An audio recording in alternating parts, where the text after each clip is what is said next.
Hey, I did it right. You didn't. I did it right. I did 50, bro. Throwing up gang signs. What's up, everybody? Oh, not much. Is there... I'm some technical problems. Well, it's his 50th show. We still can't figure it out. Right? Yeah, Rogero's calling us from his yacht tonight, so he's on this party yacht, I think. Yeah. I thought he was setting up his antenna outside, trying to get a signal. ET phone home over here. Yeah. We have no agenda for the show tonight. This is our 50th anniversary. 50th episode. Oh, yeah, I don't know. He's trying. He's in Brazil.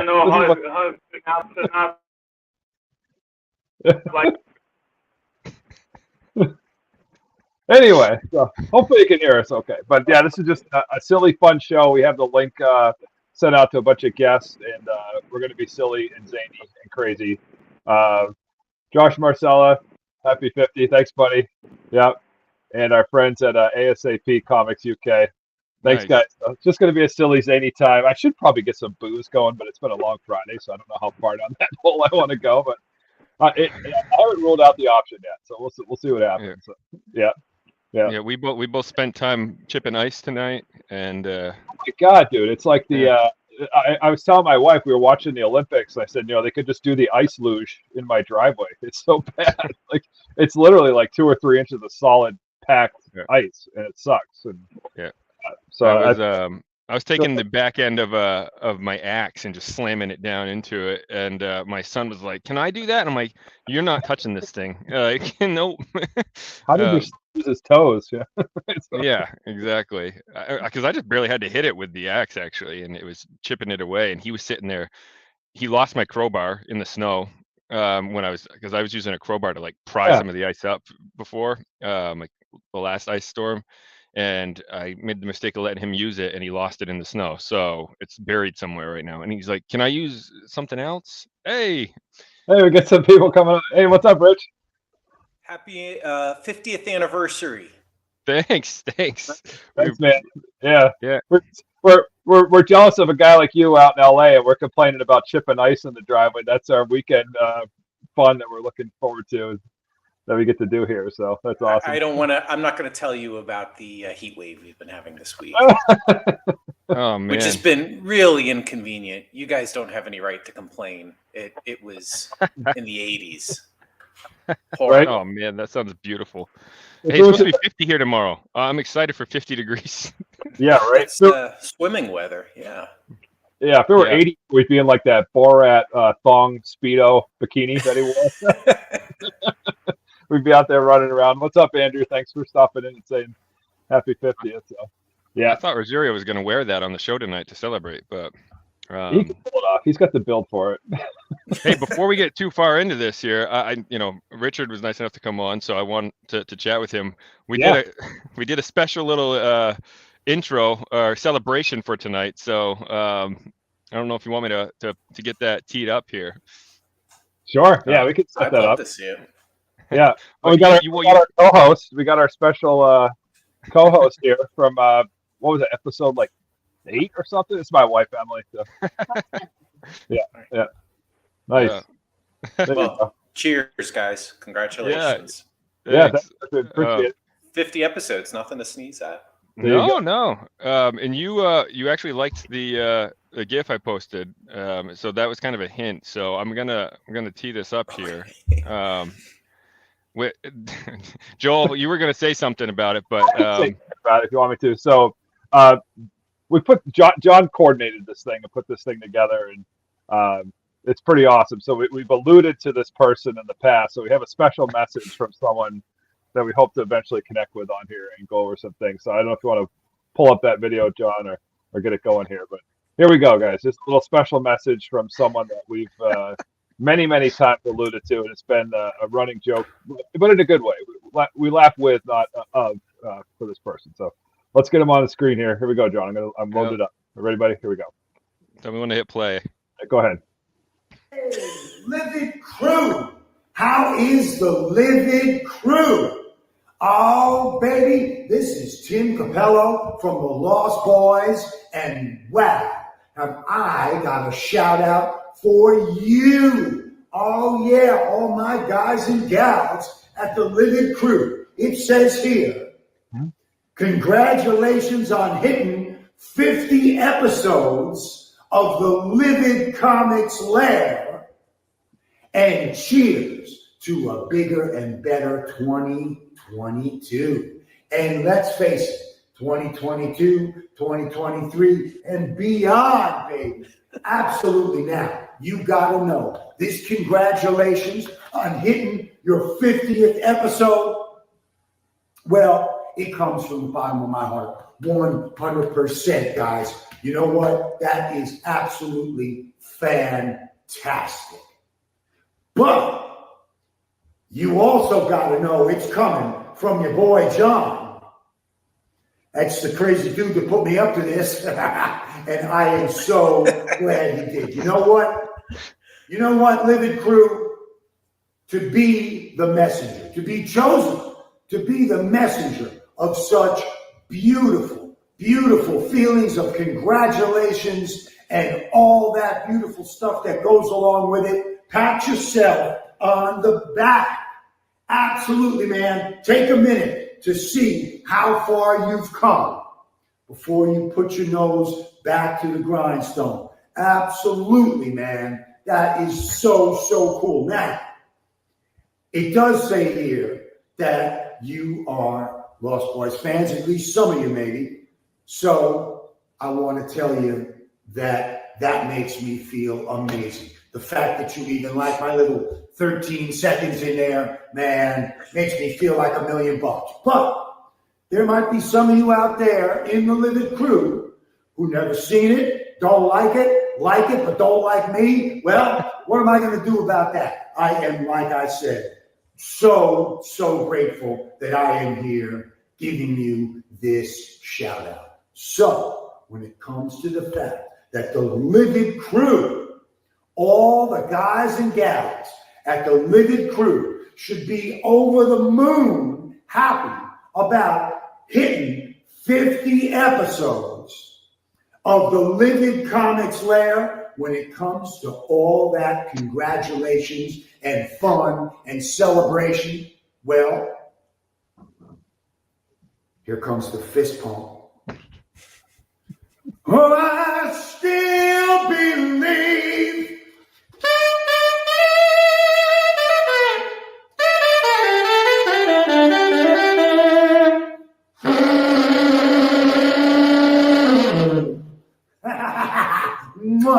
Oh, Livid crew. John, wishing you all the best. I know it's just going to keep getting better and better and stronger and stronger. So, this is Tim Capello signing off. And you know what? I just got one more thing to say. When it comes to celebrating the way you know that you should be doing it right now, and that is, watch those hips now. Uh-oh, look out. A little hip action. Come on, baby.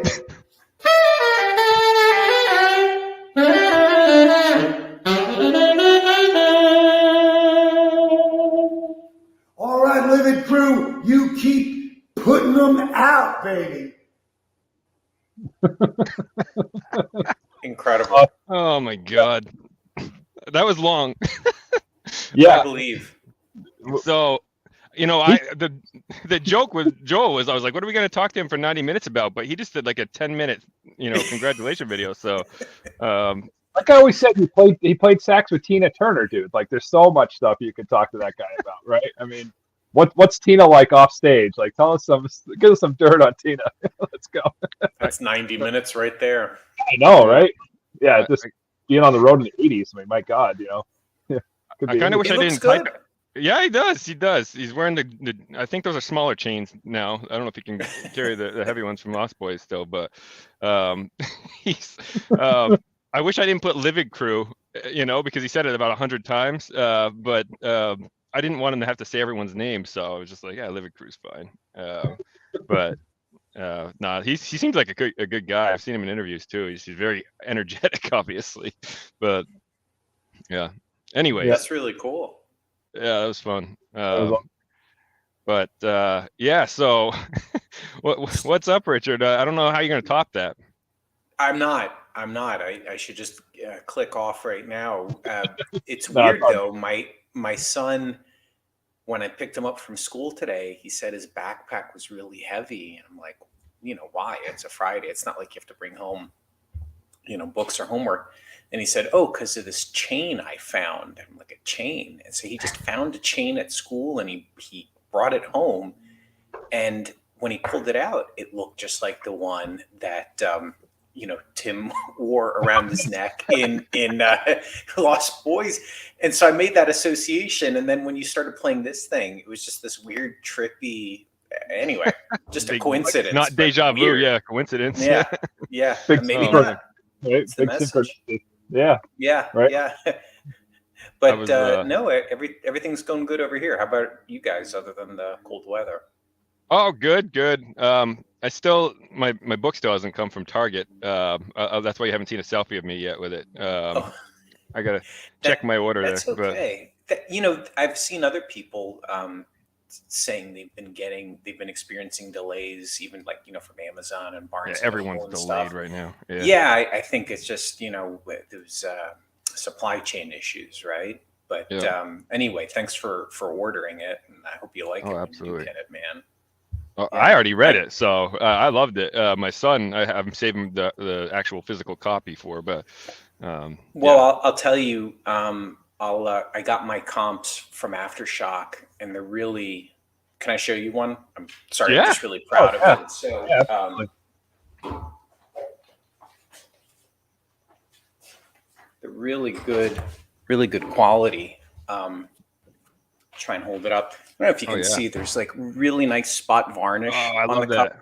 Yeah. So like that, and it just has a good heft to it. And both my sons have read this copy, and it's still intact. But the colors are really awesome. I had just seen them. This is kind of this page right here. Other way, Richard. Yeah, it's my favorite, even though it's got nothing to do with horror. But and I think when you see it in person, just the colors were reproduced beautifully, and these things got printed quickly. Like Marco, our artist, kind of killed himself to get it done in time because of those supply chain issues. We knew the book was coming out in early January, and so I think Aftershock had budgeted. We can get the book to the printers like in December and still be fine. And then when they realized there were these supply chain issues, they asked Marco, could you wrap up like maybe by Thanksgiving? And he did amazingly, and didn't sacrifice any quality for it. He may have sacrificed some good night's sleep, but anyway, yeah, he got the book done, and it was just weird, like 6 weeks later to be holding it. So anyway, hopefully your book arrives in good condition, and it's really solid. Aftershock makes good looking books. That looks great. I love that you have that look where some of it's got like the matte finish in the background, and you get like the gloss over it. It looks really cool. Yeah, sorry. Even in the even on the back cover, they did that. They did this kind of nice thing with these little photos of the kids, and those are in varnish, and the rest is matte. So that was the other kind of cool thing, just sort of seeing the process that Aftershock has in designing the case and the text that goes in it. And, it's like they kind of left nothing to chance. So it's pretty cool. I can't imagine it never gets old, does it? Getting the first copy in the mail, just, holding it in your hands. No, never. I mean, you guys know with your book, when you hold it, it's like that. It's a newborn, it's tangible. And after all that thinking about it and anticipation, it's there. And as much as I love seeing the art come in, in my inbox, like to actually see it on, physical paper is really, really cool. Especially, if you like us growing up reading comics and stuff, it has all that more meaning to it. So, but it's this one was weird because when I would self-publish, I would be writing the text for the back and thinking about what's the cover going to look like and all that stuff. And, these now to kind of trust Aftershock to make all those decisions. And they did a great job. So I'm happy I did. Hello. You were bringing me in. You I was just going to chill backstage for a little bit. Oh, Sorry. Get out. I'm not in charge of it. No, I promise. He said, "Just let me know when you." It wasn't me. I didn't bring you in. People in like a madman. So yeah. But Jerry was having connectivity issues tonight, but he's commenting in the background. So it's I said it wouldn't be our show without technical difficulties. Through 50 episodes, we're still figuring it out. So yeah. Well, yeah. No, Josh, welcome. Yeah. Hi, Richard. Nice to meet you, man. Nice to meet you. How are you? Your book looks awesome, dude. Yeah, I'm doing Thanks, good. Man. Thanks. Joshua's a horror author. So that's when we talked to him. Good had him people on the show. Yeah. Yep. So hey, what's going on, Rogerio? We happy 50, guys. Yeah. Thanks for putting up with our nonsense for about 150 hours of programming. Yep, I've been here for most of them. You have. No, you've been one of the best followers, man. I want to plug your show too.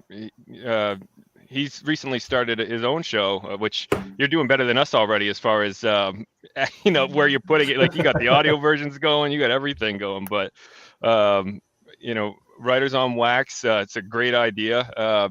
I don't have to. You can talk about it if you want. I'm going to sit here telling everyone else what your show's about. Oh yeah, it's just I just came up with this idea. I was dropping off my kid at preschool, and I was just like, man, it'd be kind of cool to have a podcast and talk to writers about their musical tastes and how music influences their writing and things like that. Because I'm very, I always have to have music playing and stuff when I'm writing. And I kind of just came up with the idea, and I posted on Twitter like, I'm toying with this idea. Would anybody be interested, or would that be something you'd be interested in listening to, or coming up, being a part of? And I mean, within 24 hours, I had a guest list of 80 people on. And wow. So I'm like, great, now I got to actually do this thing.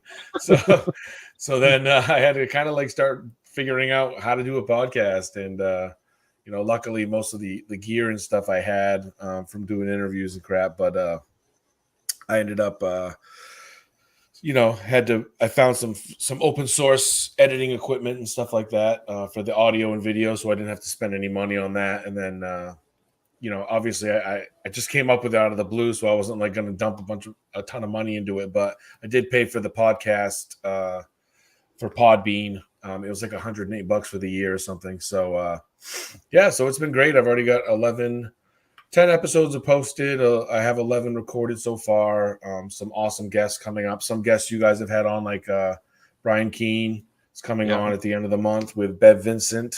I have about 8 or 9 guests a month coming on, which is just absolutely insane. I was going to do 6, but I just get really excited. Yeah, you've been super efficient. Like you said, you posted it. I remember when you posted it on Twitter, the idea, and I feel like within a day he had like the theme song like edited together. He had like the YouTube channel set up, the Podbean. I'm like, holy shit! I feel like a loser. Yeah, I did. He's celebrating his 50th episode next week. Yeah, you guys have 50 episodes. That's like you said, nothing to scoff at. But I just sat there at the dining room table. I had GarageBand open on my phone, and I have headphones on. I'm playing drums and playing all these instruments and figuring out a little theme song. And my son's like, "What are you doing?" And I'm like, "I'm jamming, man, like on my phone." And I just came up with this little thing, and worked out pretty well. It's eventually I'll probably upgrade stuff and make it look a little better. But it was fun, and I'm having a great time doing it. It's not something I'm like, oh, I got to go do another recording. People are awesome. It's really fun to talk to them, and I love music. So, yeah, John will be coming on at some point, and there you go. I'm in awe of writers who can, listen to music or soundtracks, or I need like total total silence when I'm writing. I'm such Really? a pain about it. Yeah, I can't concentrate, but I know so many other writers who do, and wish I could. Yeah, and I mean, a lot of the guests that I've talked to actually said the same thing. They said they'll like listen to it beforehand, or get a little inspiration from some music and stuff. But when they sit down to write, it's silence. And I'm like, well, great. What are we going to talk about? But, no, but it ends up still like there's still plenty to talk about because a lot of people do pull like from their music, just even if it's like to get in a mindset or something, and then. But yeah, it's been fun so far. A lot of great guests, and yeah, you guys had Ronald Malfi on here too, didn't you? We have Malfi. Yeah, he'll be an awesome guest. Yeah. Obviously, he's in a band, so he's Veer. He'll be coming on. I'm trying to get him scheduled for May. He's been wicked busy, but he's like, I didn't forget about you, and so it's cool. I'm really excited. So yeah, thanks for mentioning it. Yeah, Sure. yeah.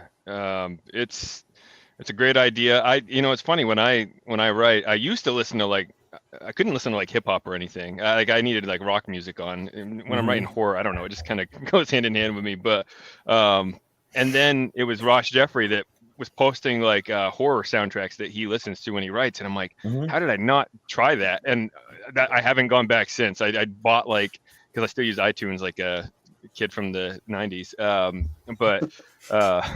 But I went and I bought a bunch of horror soundtracks, and that's all I listen to now when I'm writing. And it absolutely, especially if I'm doing a chase scene or some scary scene, putting certain tracks on, I'm like, this is freaking incredible. I love it. So what were you listening to when you were writing Yule?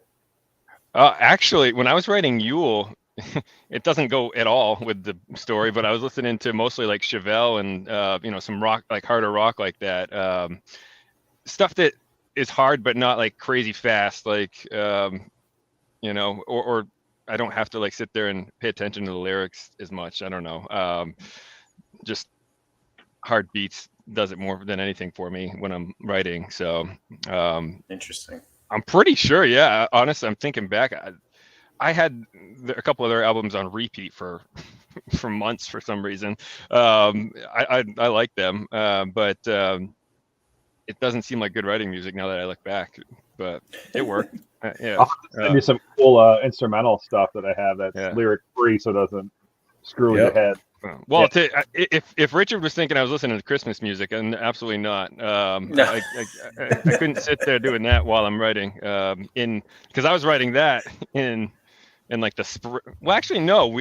I started writing that before Christmas 2 years ago, right? That's when we were putting it together. We had a prose version long before that, right? We had some prose, right? Oh yeah, I was gonna write it as a book. So I started that right after Christmas. Time's a blur. I don't even know. 2 years ago, or was it 3? I don't know. Anyways, who am I? Yeah, I've been in my basement for 2 years working. So yeah. Oh, look at that. Nice, Grand Funk Railroad. There you go. Yeah, Bergero's he's in a band too. He's a singer, and he does a great job. He's kind of modest about it, in my opinion, but I think he doesn't need to be. He has a video. I don't know where to find it because it's in Portuguese on YouTube. But if we did, I can tell you. We'll go back to our second episode before we had when we didn't have a guest, right? It's on our YouTube channel, I think. At the end of the show, we just got zany because we had no one on. We didn't know what the hell we were doing, and he just randomly sent the link in the private chat, and he's like, play this, and we put it on, and we're like. We came back. We're like, "What the hell? We didn't know you could do that." And, yeah, so it's pretty good. Renaissance man. Yeah. I was a drummer. I was a drummer in a metal band. I think I told Josh that. I don't know if I told you that, Richard, but I did that. Toured the U.S. for a short stint, and most. I don't think I knew that. Yeah. Wow. It was just a hardcore punk band, late '90s. Politically driven, Rage Against the Machine style, trying to change the world when you're that age, that kind of thing, right? So, But you must have some stories. Yeah, it was cool. The biggest thing out of that, the success was our singer went to play bass for a band out of Methuen, Mass called Caven, and I think they got picked up by Capitol. That's who it was. So they got to tour the world and things, open for Muse and Foo Fighters, stuff like that. And then unfortunately he had an accident in 2018. He hit the toll booth up here and passed away in an accident there. So it was kind of tragic. Yeah, he was in Rolling Stone. You Shame. can look him up. His name's Caleb Schofield with Caven. Hell of a creative powerhouse, prolific musician, hell of a bass player. I think he got offered to go play for like something. Coheed. He got offered to go play bass for Coheed right after something happened legally with their bass player, and they were playing up here in Boston. And they say, "Hey man, can you come fill in?" He's like, "Listen, dude, I don't go around like learning every other band's songs." It was like 3 hours before the show, and he's like, "I'm sorry, I don't know. I don't know their set, so." I'll have to pass, but he could have, if he had known. I mean, he could have easily become the new bassist for Coheed, but yeah, he stuck with Caven. So, but yeah, tragic loss. Just tremendous talent.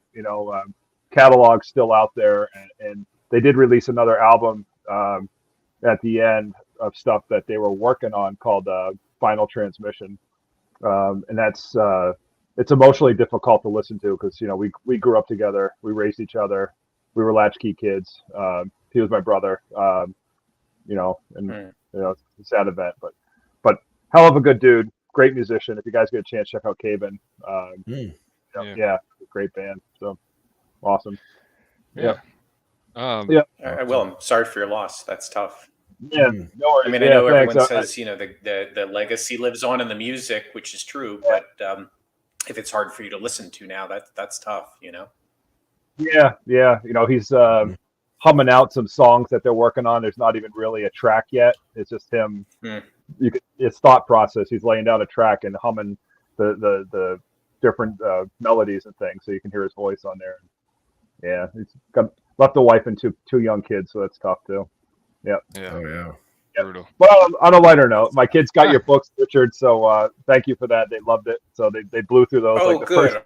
Yeah, they were super psyched. So they thought it was very cool that these books come from you to them, and they're huge Troll Hunter fans. So that was great. So thank you. Yeah, that's awesome. Glad Yeah, to hear I'm actually it. looking those up right now. That's what I'm doing on my thing. I was looking up your books here, and that's awesome that you do these. I actually just wrote middle grade book for Fright Vision, which is like a newer version of like Goosebumps. And I wrote book 11 for the series. Like some of the books are written by the guy that runs the press, and then he has like guest authors come in, and so that was definitely interesting. It was I wrote. It's actually about a kid who gets like a comic, like a sketchbook with like pre-paneled and stuff sent to him, and in the mail from like these mysterious people on his birthday. He doesn't know who they are, and when he draws in it, strange things start happening and stuff like that. So it was fun. I definitely would love to do another middle grade. Well, you or just got another reader, man. That sounds awesome. Yeah, and actually Fright Vision? Fright Vision, and it just 11? got word that it'll be coming out hopefully in May or June. It's they're gonna the first like kind of like season, I guess you could call it, of the books is gonna have 13 books total. And I wrote book 11, so I'm really excited for it to come out. And I haven't seen like cover art. I don't even think I have a title for it yet, but congrats, man. That's yeah, awesome. thank you. Cool. So Well, yeah, I'm that's going to be good. checking these Middle out. grade before? What's that? Had you written middle grade before? I hadn't, but growing up, I was a big fan of like Goosebumps, and then like Are You Afraid of the Dark, and I still watch Are You Afraid of the Dark. So I kind of had a good idea, but when I was writing it, I would send like every 3 chapters to the publisher and get his feedback, and he was like, I think I was keeping it too tame, because he's like, this is the 11th book in the series. These kids are going to be kind of used to it, so you can make it a little darker and a little scarier, and if you want. And I'm like, all right, it's all I need to know, And it was keeping language clean, and kind of keep the blood to a minimum and things like that. But it's tough. It is. It's actually more challenging than writing whatever you want. You know what I mean? As an adult horror writer. And it was a great learning experience. Yeah. It's funny. I kind of, when I started writing middle grade, I did the same thing. You almost like overcorrect, you pull back too much, and then you kind of have to be reminded, like, kids actually can tolerate and hang with a lot. I mean, I think we talked about that a lot the last time, I was on here, and you know, kids have an incredible capacity for horror and scary stories, and they're not as squeamish as grown-ups think they are, you know. So I mean, I guess you don't want to be gratuitous, but that's awesome, man. So you think you'll do more middle grade after that? Honestly, I've been, because I try to put out a couple books a year at the most. Right now I'm working on my first full-length novel, and I'm actually considering maybe starting my own little middle grade series. I got 2 young boys. They're 2 and 4. So it would be something cool, if they had like a couple books at least by the time they're, 8, 9, 10, they could read and then, share with their class and stuff like that. And so I definitely would considering doing it again, and I mean, it's just like writing a novella for an adult, you know what I mean? They're going to be around 100 pages, and it's fun. It's because you can be like, you don't have to get like the darkest corners of your imagination to really get these adults, terrified of things. You can like come up with fun things, you know what I mean? And just creative ways to spook them out. Because kids these days, man, they got YouTube, they got all this stuff. It's like, you're still competing with some pretty freaky stuff, but it's definitely fun and challenging. And I could definitely see John doing a middle grade book as well, because he's been busted out this novel. Bad. Yeah, it's fun. And it's a whole new audience that you can reach. You know what I mean? And even your adult fans, a lot of people are like, "Oh, I can't wait to read your," they're like 50 years old. I can't wait to read your middle grade book, because I mean, who cares about age? It's just a number, and as long as it fits the age demographic for the kids that are going to read it, I mean, adults could read it too, obviously. So I did, I don't know if I told you this, I did the masterclass that R.L. Stine taught, because I knew eventually I wanted to try doing younger horror. And it was great. Like, just like the tips he gives, like how he plots out the books. And I mean, it's, it was very eye-opening. And, I mean, obviously, if you've read Goosebumps, some of the tricks. Like, he ends every chapter with a cliffhanger. They're short chapters usually. He always, it's always a cliffhanger that the next chapter starts and you realize it was kind of not really scary. It was like something that like they build up and then it's just nothing. A lot of stuff like that. But it wasn't Slappy. It was her dad asking if she wanted lunch now. Yeah, exactly. Like tap on the shoulder, and it's like, oh, it's a monster. Turn around, oh, it's just his mom. Yeah. The show did that actually too. The show was pretty good at that. The Goosebumps TV show, they were like, and then like go to commercial, and you're like, awesome. What the hell? I don't want to go watch a commercial. I want to see what happened. And then it's like the little brother wearing a mask or something.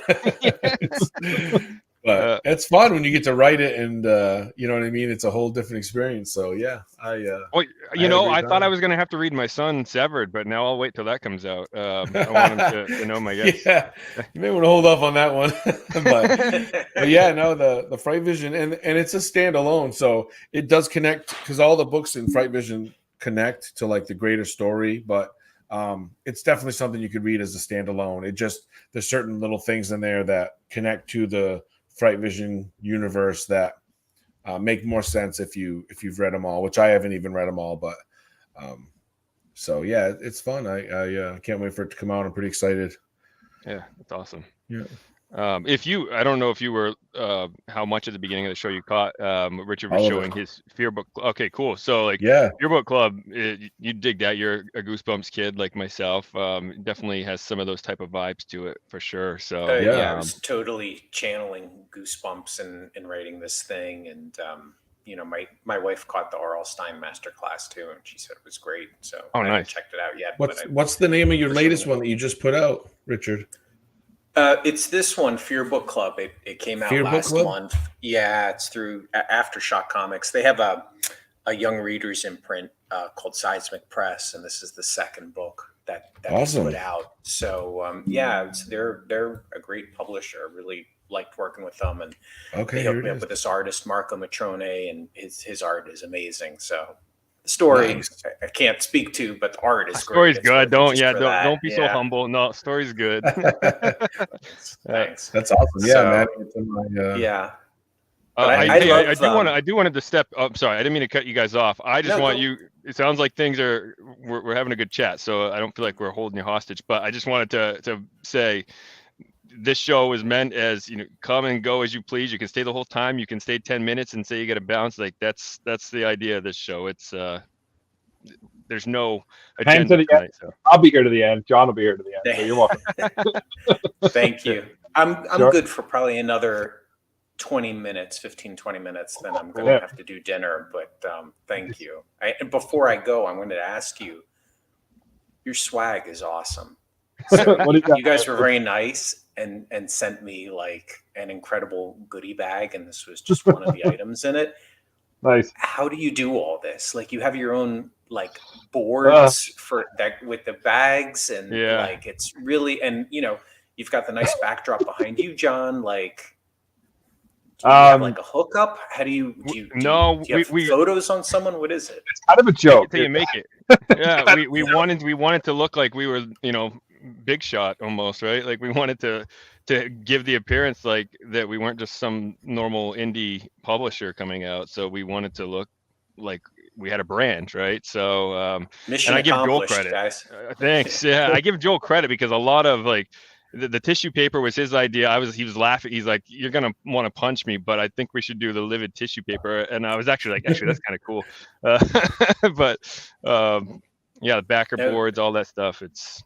It got ridiculous, really John. Cool. It got ridiculous. Like I was coming up with ideas. I'm like, we need our own tape. We need our own tissue paper. And John's like, oh God. And then like, you know, we're trying to order up all this stuff. And then obviously with like, there was already supply chain issues. It really wasn't a thing yet. And obviously a lot of these manufacturers are having staffing issues with, you know, COVID stuff. So, I mean, it really kind of delayed a lot of things. And poor John, man, I just kept messaging him like, John, I ordered custom whatever. And it was like a tunnel of neurotic behavior. And it just kept falling. Whose idea was the yo-yo? Was that yours, That was Joel? Yeah, that was my idea. Yeah. It was amazing because we were like, I got it, you know, our mail comes in the afternoon. I don't even think my sons are home from school yet. So I'm opening it up in front of my wife, and I felt like doing like one of those YouTube unboxing videos because stuff just kept coming out. And at the bottom is the comics. I'm like, oh yeah, they make comics too. But like there's all this other stuff before. Yeah, it's I gave my kids I blew up the balloon and gave it to my sons. I was like, I don't want to blow this up, man. I want to freaking keep it and put it on my shelf with my other swag. And you know, it was popped. I think that thing lasted actually quite a while because I think I found a shriveled up little balloon under one of our couches at one point. Awesome. So definitely good quality. Yeah, well, I kind of wanted it to be an experience, right? Like you mentioned the unboxing videos and things, and you go through that. And it's just I actually kind of stole a page out of like Apple's playbook, right? So when you get an Apple product, it comes in a, you know, sexy little slide out box with your iPhone and all of that stuff. And I think it was Elon Musk that said you don't really need to invent anything new. You just need to make it 20% cooler and sexier than what's already out there, right? So it's like, well, hell, I can do that. So I could be 20% cooler and sexier than anything out there. So that was kind of the angle. So a little bit of Apple, a little bit of Elon, you know, and my neurotic behavior is what ended up in your box. It works. Have you guys ever done and sorry if you talked about this in a previous episode, but like Kickstarter, any of the like crowdfunding stuff? Yeah. Basically what you guys sent was like what we would have sent. A lot of those were stretch goal rewards, and we had some extra inventory. So anytime we're sending out to a friend or, you know, a guest or whatever, you know, we want to give the whole deal so they can see everything. But yeah, the presidential package. It's really great. No, I mean that's the way it felt, because I've gotten some other books through Kickstarter, and you know, some just show up in a padded envelope, which is fine. I'm totally happy with that. But you know, others I've gotten where they have the tissue paper with the logo, and like there was just a little more care that was put into it, and it really like, it's just a nice bonus, you know, like as the recipient of it to get that. It does make it an experience, you know. You're totally right about that, Joel. So anyway, cool stuff. Yeah, thanks. We had, you know, dead balls in the can right now. So boy, man, with a baseball story. I mean, there's obviously so much merchandise and things that we can borrow from. We have like, what do we got, John? Like pennants we have in mind, like mini So many bats. crazy ideas. Some of them we're gonna have to we're gonna have to toss because of just like we said, the supply chain issue and like shipping costs right now. Like I don't know, like some of our stuff like that you got in there took, like the poker chip should have been the easiest freaking thing. That took forever to get to us because they just weren't responding, and like they were saying the image wasn't clear or something. It was the poker chip, right, that took the longest? They were originally supposed to be blue, and then like 3 weeks went by, and I'm like, "Where are we at, guys?" And they're like, "Oh, we don't have any blue ones." I'm like, "Well, you can tell me," or like we can do like red or some other really gross color. And I was like, "Oh no, we'll just do red. That's fine. Just let me know. No big deal." So, yeah, It's amazing. Some if I don't get places my have custom, if I don't get a custom can of dip tobacco like lip stuff with my volume of Dead Ball, I'm going to be disappointed. Or chew. So I just got an idea. We could when I was a kid, I used to do beef jerky in one of those. Yeah, so we could do beef jerky. I remember that stuff. Tuck it in your lip, pretend like you were a big guy. Who would trust us to eat our beef jerky if they got it in the mail? I don't know. This guy. Yeah, right. Mystery jerky. Yeah. Oh man. Yeah. So Dead Ball, we talked about it on our last show because we hadn't really talked up our own stuff since like episode 2 of our show. So we just wanted to, plug some of the stuff coming up. But Dead Ball's done. Like it's in the letterer's hand right now. I was hoping we'd have it back so I could share a few pages tonight, but he didn't get them back to me in time. But do you have any colored art you can share? I can send one to you if you don't have any. I don't have it saved on my computer, so you'd have to send it. Send it to Facebook Messenger so I can just pull it right up. Yeah, I'll do that. Keep talking. So I said on the last show, the letter I went out and sought after was the letter of a couple series for Image Comics that I just love. We've had Doug Wagner on the show who wrote them, and he's like one of my favorite dudes. He's such a nice guy.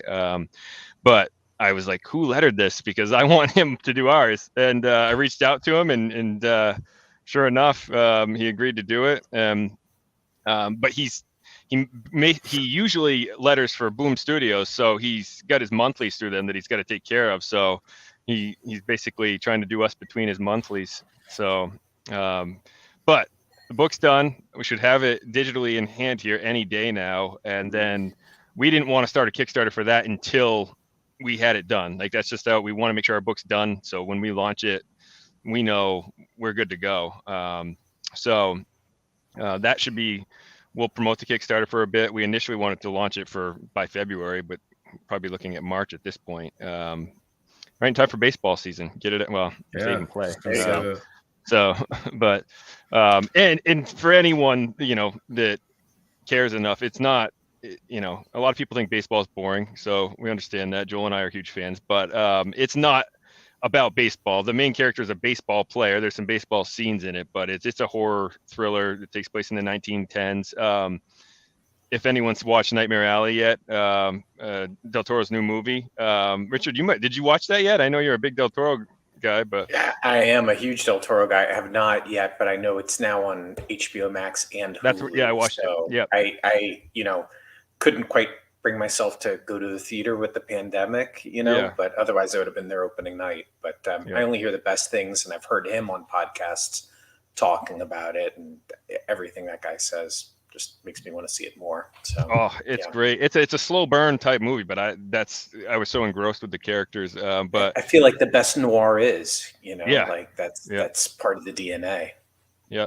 When you watch it though, because I remember when I saw the trailer and I was texting Joel and Rogerio, I'm like, crap. I'm like, this feels like Dead Ball. Like, I hope they don't think we copied this, but but it's not really anything like it. First of all, the movie takes place like 20 years later than Dead Ball, but I definitely got the vibe that we wanted for Dead Ball watching that movie. So it was really cool. There's a carnival in it. It's I don't know. It's definitely. I sent a message to Rogerio. I'm like, you got to watch this if you want any inspiration for like imagery in our book. Like this has it. I mean, obviously we know Del Toro is king of that stuff, but Yeah, That's it's a what's good funny movie. about being a writer is like if you read a lot, you're bound to find things that like you're currently writing. Like, you know, I'm writing a Western right now, and I'll watch like Westerns, or I'll watch certain shows, and I'm like, damn it, I just wrote that. Like, they're gonna think I freaking copied from this. You know what I mean? So you got to be careful about posting what you're watching, because then people are gonna be like, oh, he was just watching that show when he wrote that. Oh man, yeah, It happens all the time. Yeah. But I think like probably it's just that we're all sort of drinking from the same wells. You know, Yeah. Oh, yeah. the source material, like Del Toro's a noir fan. You know, it sounds like you like noir, John. You know, like, I mean, you've probably seen a lot of the same movies, and yeah. it happens. You know, but I think if you look at them side by side, it'll be pretty different. Well, when I watched the movie, I felt better about it. Because honestly, when I watched the trailer, I'm like, ugh, there's a lot of like there's magician stuff in there. The villain in Deadball's a magician that owns the carnival. I'm like, oh crap. Spoiler. But well, no, you see that in the preview. It's I'm not giving anything. Oh, in Deadball? No, Yeah. no. If anything, when we were fleshing it out, you and I, like, my inspiration for that was Carnival from that old HBO series. Yeah, that was where my mind was, and I just love that era, and that the way that cinematography was done in that series was fabulous. They really, with HBO Plus, man, they should think about getting back into that and kind of rebooting it. Obviously, Nick Stahl's like 65 now; he's old, so I don't know if he could come in and do it. He's older. He's not that old, but he's not that old. No, but I mean, the guys are older. So was it Judge Reinhold? Was that the other guy? Was the other? No. Oh shoot, he played a villain in Dexter.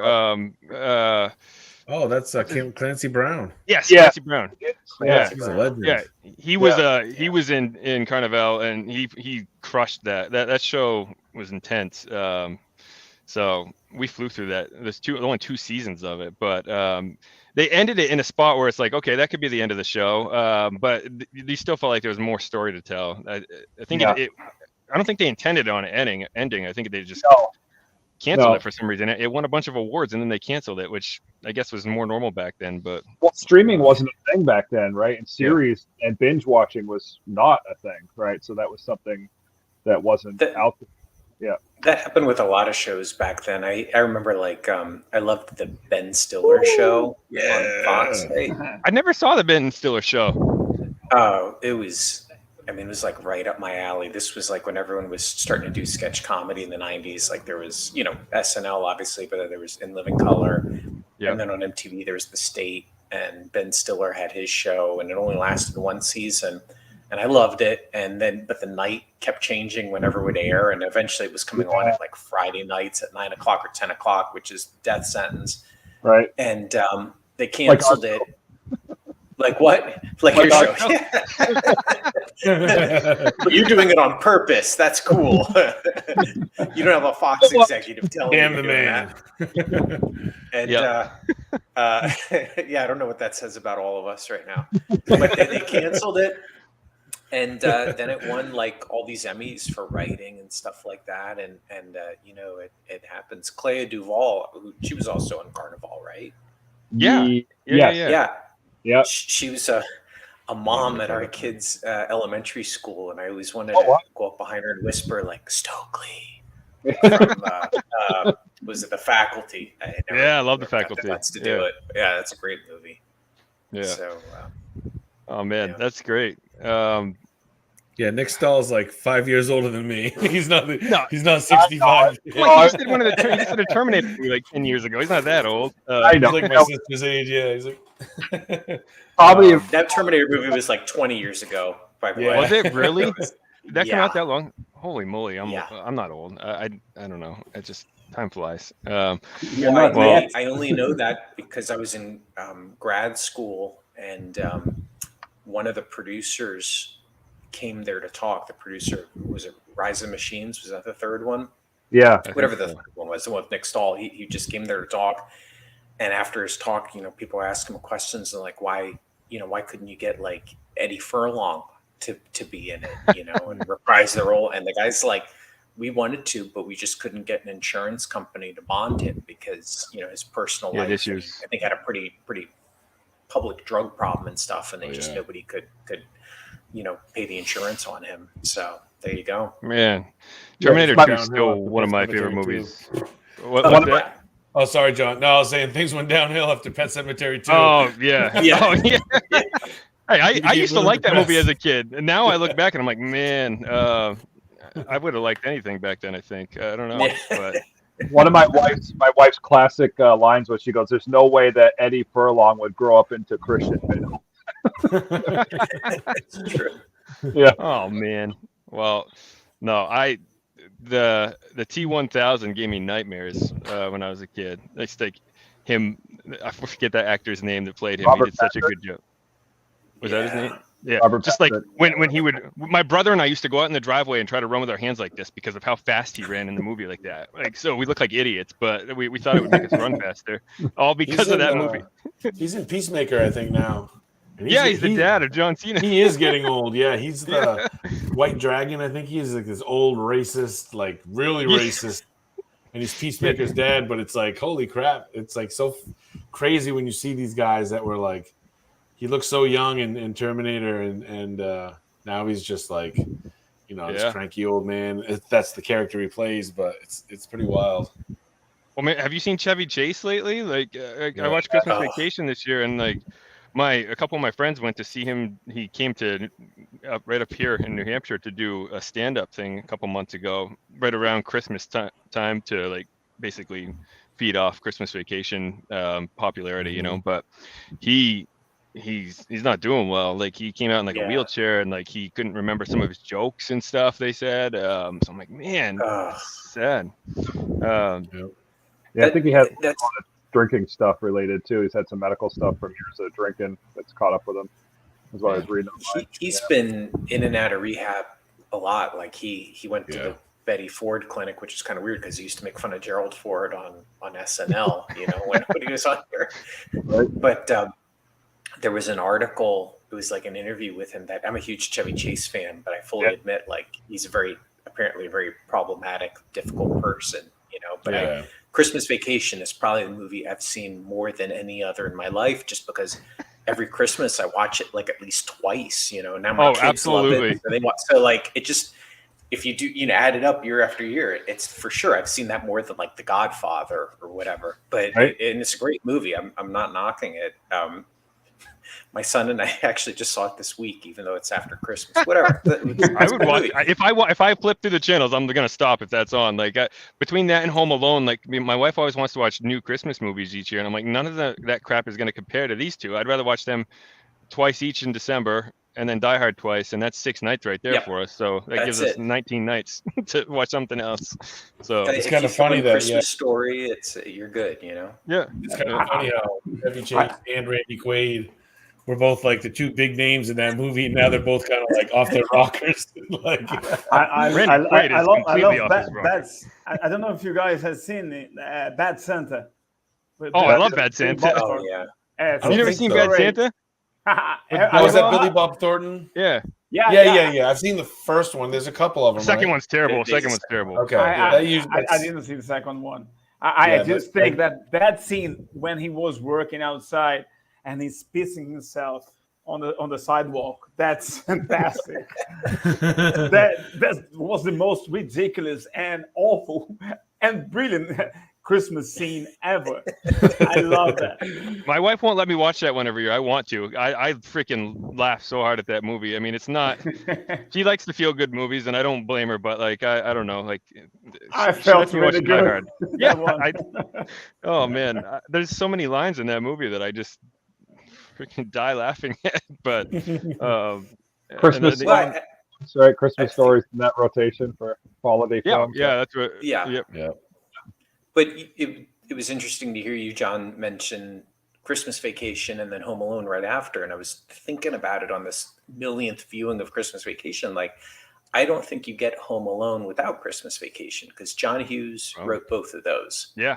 And I think, like, out of all the vacation movies, the Christmas one is probably the most like physical humor and slapsticky, and like kind of ends with this, big, like, the house is getting destroyed. And I was like, oh my God, he kind of did this again a couple years later in Home Alone. I think it was only like 2 or 3 years later when the first Home Alone came out. Home Alone was 94, I think, and I think Christmas Vacation was 89. Was it 89? So okay, so 5 years later then. Yeah. So anyway, but what you were saying about the way Chevy Chase is now, I don't know if you remember, like I'm a big SNL junkie, and so was I. I think they're like on season 47 or 48 now, but when they had their 40th anniversary, they had like a big, primetime special, and all the cast members came back, and Chevy Chase went out there, and he just looked like zonked out, Even then, even then he seemed really stiff, and then Bill Murray, I think, came out after him and was, Bill Murray, he was like lively and energetic and charming and awesome. And they're like right around the same age. And it was like, what's going on here? And then I read an interview with Chevy Chase maybe a couple years after that. And like what you were saying, Joel, like he's, I guess, got a really hard drinking problem now, and just has a lot of other issues. And I think he's burned so many bridges that, people are kind of done giving him a second chances. So maybe that's why he's doing these stand-up shows. But it's sad. He's so great in all those movies. Like so many of my favorite comedies, Chevy Chase is in all of them. Right. And he's really, really good. He was like an 80s icon, like Aykroyd, Bill Murray, Belushi, like all those guys. They were like the 80s, you know what I mean? When you think back at that time period. Chevy Chase was like the #1 box office draw for many, many years in the 80s, which is great. Do you remember that movie, Memoirs of an Invisible Man? Yeah. I never saw that movie. It's a John Carpenter movie.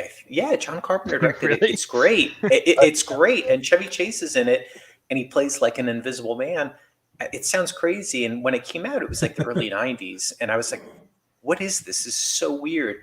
But that movie had been gestating since like Chevy Chase's heyday in the 80s. And then he only finally got around to doing it in the 90s. And by then his star had fallen a little bit. But check it out. I don't think it's streaming anywhere. I mean, you sold me at Chevy Chase and John Carpenter. Sam Neill is in it. Wow. Yeah, it's the weirdest combination. I just realized today we were talking, I don't know how we got on, but Will Shatner's now 90. He's 90. Yeah, he looks good for his age. Right? Yes. He just went to space. Or was canceled, wasn't it? Maybe he did. Yeah, I think he went. No, he went. Yeah, because Nick White, who I think is going to be popping on here any minute now, he's a big like space guy, and he's a big Star Trek guy, and he was all about Shatner going up to space. So he was like live tweeting it. I just picked up this book tonight, which sounds amazing. I want that book. Yeah, I saw you tweet that. I want that book so bad. A ghost ship, a salvage crew, and unspeakable horrors. The ultimate haunted house story in space. Yeah, it sounds amazing. It just came out like Tuesday. I'm excited for that. It's like it was at Barnes and Noble, but yeah, it sounds really awesome. I love anything in space. I mean, space and ocean movies or stories. I mean, it's scary enough being in space. So like anything can happen in space, and it's just and on the ocean, and it's just amps up the terror like 100 times. I used to lay in bed with anxiety, like thinking about like black holes and crap out in space. Like, when I was a kid, like I used to like just think about that, like what's out there, and I used to like seriously get anxiety about it. It's so crazy, but what's that movie? There's a movie. It's like a found footage film. It's anyway. There's a scene where the guy from District 9, the main character guy, he ends up getting he's out there with his fellow guy working on the ship or something, and he ends up getting he has to cut himself loose to save the other guy, and he just slowly drifts off into space. I'm trying to remember the name of it. Is that Apollo 13? I mean, not Apollo 13. Not Apollo, no, there's another Apollo horror movie. Apollo mission or something. But that scene, just like they're all just sitting there watching his face, like as he's slowly drifting off into nothingness, and he finally like just that just terrifies me. Just the thought of that, like I don't know. It terrifies me to go outside and look up and know it goes forever. That hurts your head. There's no way. Yeah, that's probably what it is, John. Apollo 18 or whatever. Apollo you 13. said. Is it Apollo 13? Yeah. You know what's a great space movie that doesn't get enough credit was the movie Sunshine. It had the guy that played Scarecrow in Dark Knight. That was good. That was a Danny Boyle movie. Yeah, that was great. And I'm like, why didn't this get as press as it should? Because that was fabulously written and well directed and acted and everything. Solid film. Sunshine. Huh. Check that out. I think Alex Garland wrote that, the guy who did Ex Machina and 28 Days Later. Oh, that's why. Yeah. I'm pretty sure that's. I think Chris Evans is in it too. It's a great movie. Yeah. Yeah. Oh, sorry. Okay, you can't see, but it's Europa Report. Oh, that's not the movie then. All right. I don't think I've seen that. I'll have to check that out. It's a good one, man. It's on Prime. It's like this crew in space, and they're like basically, it gets really good, and it gets kind of like not like cosmic horror, but it's one of the better space found footage type films. So that's cool. Yeah. I heard you guys need a cool kid to join the party. Is that true? Well, we appreciate it. So thank you. I came fashionably late. I waited till you guys were like, should we still do this? Because I know what you're feeling. And then I showed up to give you that extra momentum for your 50th. I thank you for powering us through. You're like our anchor. So thank you for coming on, Travis. It just got dark here in Florida. It's so wonderful. It's sunshine all the time. I just waited till it got dark. Yeah, so between you and Ruggiero and Richard, man, we're living vicariously through your warm weather because Josh, John, and I are a bunch of Eskimos right now. So that's yeah. I'm pretty sure. Well, Josh I got to run now, but I have to leave. But I swear it's got nothing to do with you, Travis. Yeah, where in Florida are you? We're always trying to get in duels and battles. Everything with a Hamilton last name. They're just aggressive people. They're just...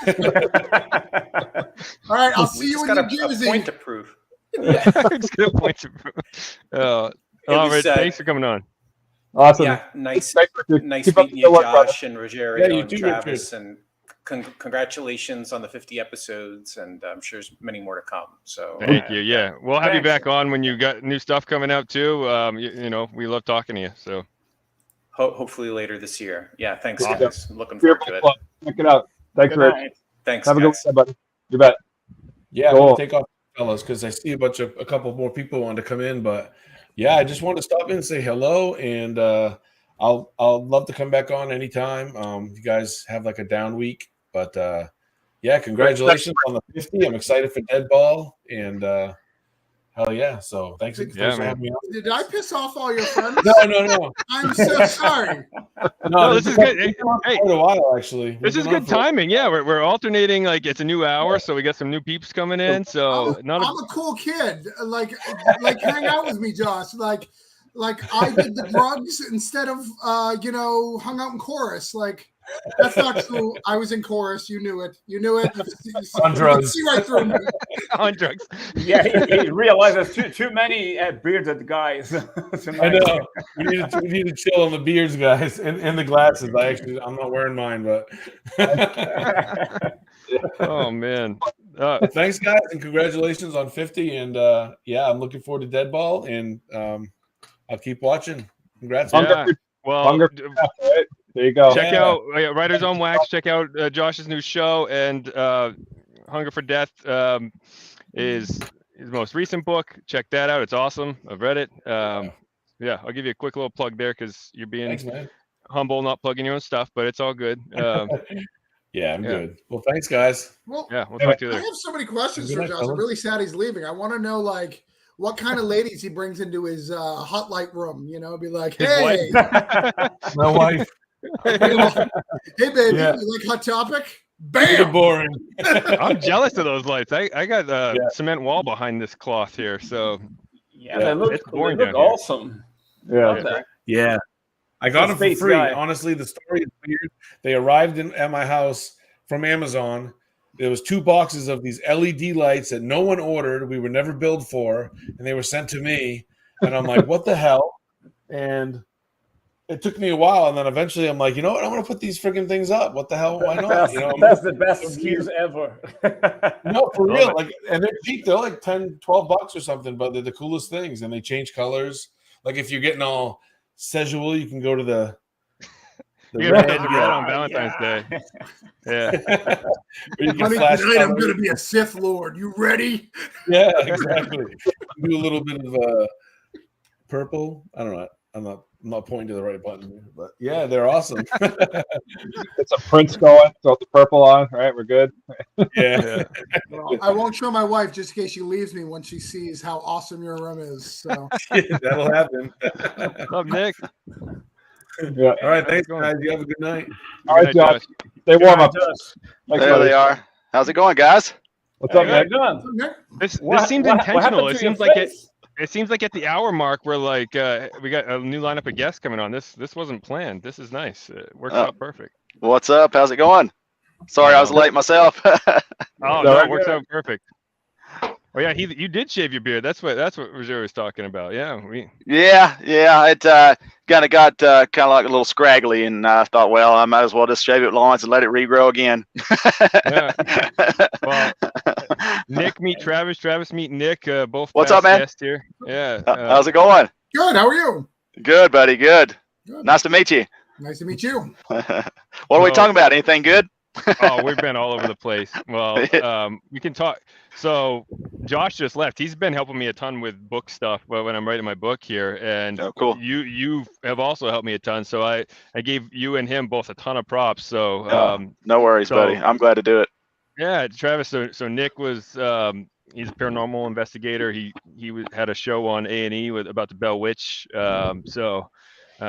Pretty cool stuff. But It's pretty wicked stuff. yeah. I don't know. Are you still not able to say much about potential? Well, I've got something in the works. It's with a network, and it's really awesome, and that's kind of about as much as I can give you right now. All right. I wanted to ask that up front before I just. That's cool. I appreciate I'm really it though. excited about your supernatural cooking show. It's going to be great. I'm really excited that the Right on. You know, I'm actually a chef, so I mean, I could pull that off. That's my other job that I do. So yeah, that'd be cool. meat blenders. Start popping up some ghost peppers, put them in a taco. Shoot, I'm all about it. Oh yeah, you love that spicy stuff. Yeah. Yes, sir. Yep. Get ready to do that hot chip challenge soon. I've got my buddies. I think they're slacking on me is what it is. They're scared. So I've had I've had that thing for about a month now, just waiting on them to get it. But I love them, man. They're good guys. And as soon as we get it, man, I mean, I'm excited to see what their face looks like when they eat it. Anyway, it's gonna be crazy. It's gonna be crazy. That stuff, man. Can do it. Have you seen hot food? I love spicy. I've seen the challenges. Yeah, I don't think I can do it. Oh, dude. Every single one of them is just the worst looking face ever. As soon as I mean, you get the toughest guys, and they'll just chop it up, and then all of a sudden they're like, and then all of 30 seconds later they're like that, just drinking as much water and everything they can. One of my buddies I seen that had done it, he went and ended up in like the bathroom throwing up because it got him so bad. I was like, I'm all set. I'm good. I am so excited for that. What did you give them? Scorpio pepper? It's everything. It's got the Reaper, Carolina Reaper. It's got the Scorpion. It's got the chip itself is like a dark red. So that you can imagine how just hot that thing really is. And I eat some hot stuff. I'll eat ghost pepper, like hot sauces and habanero stuff all the time. But man, that's beyond hot. Beyond. It is. It is, brother. I'm gonna like prepare myself, drink like some Pepto-Bismol beforehand, and then get some milk on the side and all that. Be prepared. The Mad Dog 357. That's what. Oh, dude. Yeah. To Nick. That's what that's the jam. Right there. I bet. Right on. That's good stuff. So I'm not used to having multiple guests on at the same time, so I'm trying to do a segue. We'll see how I do here. But Nick's a big comic fan, so it's a good segue to talk about Travis's project right now, which is crushing it. Granite State Punk. So don't embarrass me in front of the supernatural investigator. I read comics, Nick. Like I'm a cool guy. Like I love comics, buddy. Brother, I love them. I love them. I could reach back here and get a whole stack for you right now if you look through. Shoot, I was amazed by some of these that they had. They went to this comic place and they come back and sent me I'm a big fan of Spider-Man 2099, and man, they come back and sent me a comic with dude signed it and all. I mean, I was just I dropped a tear. I was so excited about that. Tell me about. I'm excited to hear what you're doing. What are you doing? I do a book called Granite State Punk. Granite State Punk. Okay. Punk. Oh, cool. Live on Kickstarter. I don't know if you can bring that up, John. Yeah, let me wouldn't mind. go Sure. grab it. Oh, Yeah. that's cool. Yeah, those look nice. If you know much about New England, I don't know where you're from. Tennessee. Tennessee. So in New Hampshire, there is this big. Well, it used to be. It's no longer there. There used to be this old man in the mountains. So it was a rock structure. Let me kind of show you. All right, go screen See here. that license plate? Can you see it? Cool. There? See this little face thing next to the S? Oh, Yeah. that's awesome. So that That's thing cool. was that is on every license plate, every highway, on every liquor store in the great state that John and Joel live in. Wait, Joel, do you live in New Hampshire too? Yeah. We both Okay. do. Yeah. I thought one of you Travis- guys were like right over the border to Mass and had to commute. No, I wouldn't do that to myself. No, Joel's more New Hampshire than I am. He's out in the woods. I'm in near Concord area. So All right. yeah. In New Hampshire, they have that face. This story's about Zeke. He's a drunk, alcohol, party, punk rocker guy who just got out of prison. He's on rehabilitation. He is on house arrest and staying at his dead parents' house. He realized that maybe the reason why he was drinking is that his parents may be witches. So he's starting to remember all these horrible things that's happened to him. I'm doing pretty well on Kickstarter. My numbers are pretty Oh, decent. that's cool. I'll share that for you. Which is pretty cool. GreatEstatePunk.com. Oh, wow. Yeah, so far I have 307 backers, $8,541. Yeah, that's real good. Yeah, we're doing okay. Yeah, that's great. We're wrapping down to the end, but yeah, that's what it's about. We got a bunch of cool covers for a bunch of cool cats. You know, I've been doing stuff for a bit, so yeah, that's me. Yeah. Very cool, man. The best part about the end of a campaign to jump on is, you're getting all these stretch goals you already know are locked up, which is freaking awesome. So yeah, we're almost to the last, the next one, which is 9,000, which is a cover magnet. So I love cover magnets. Oh, cool. I love can't wait to get that sticker on my laptop. The old man's face fell off. Nick, there was like a big, what was that? Like the Mother's Day floods or something, the rain or something, and it's been there for obviously thousands and thousands of years, and then it fell. So our state icon is no longer.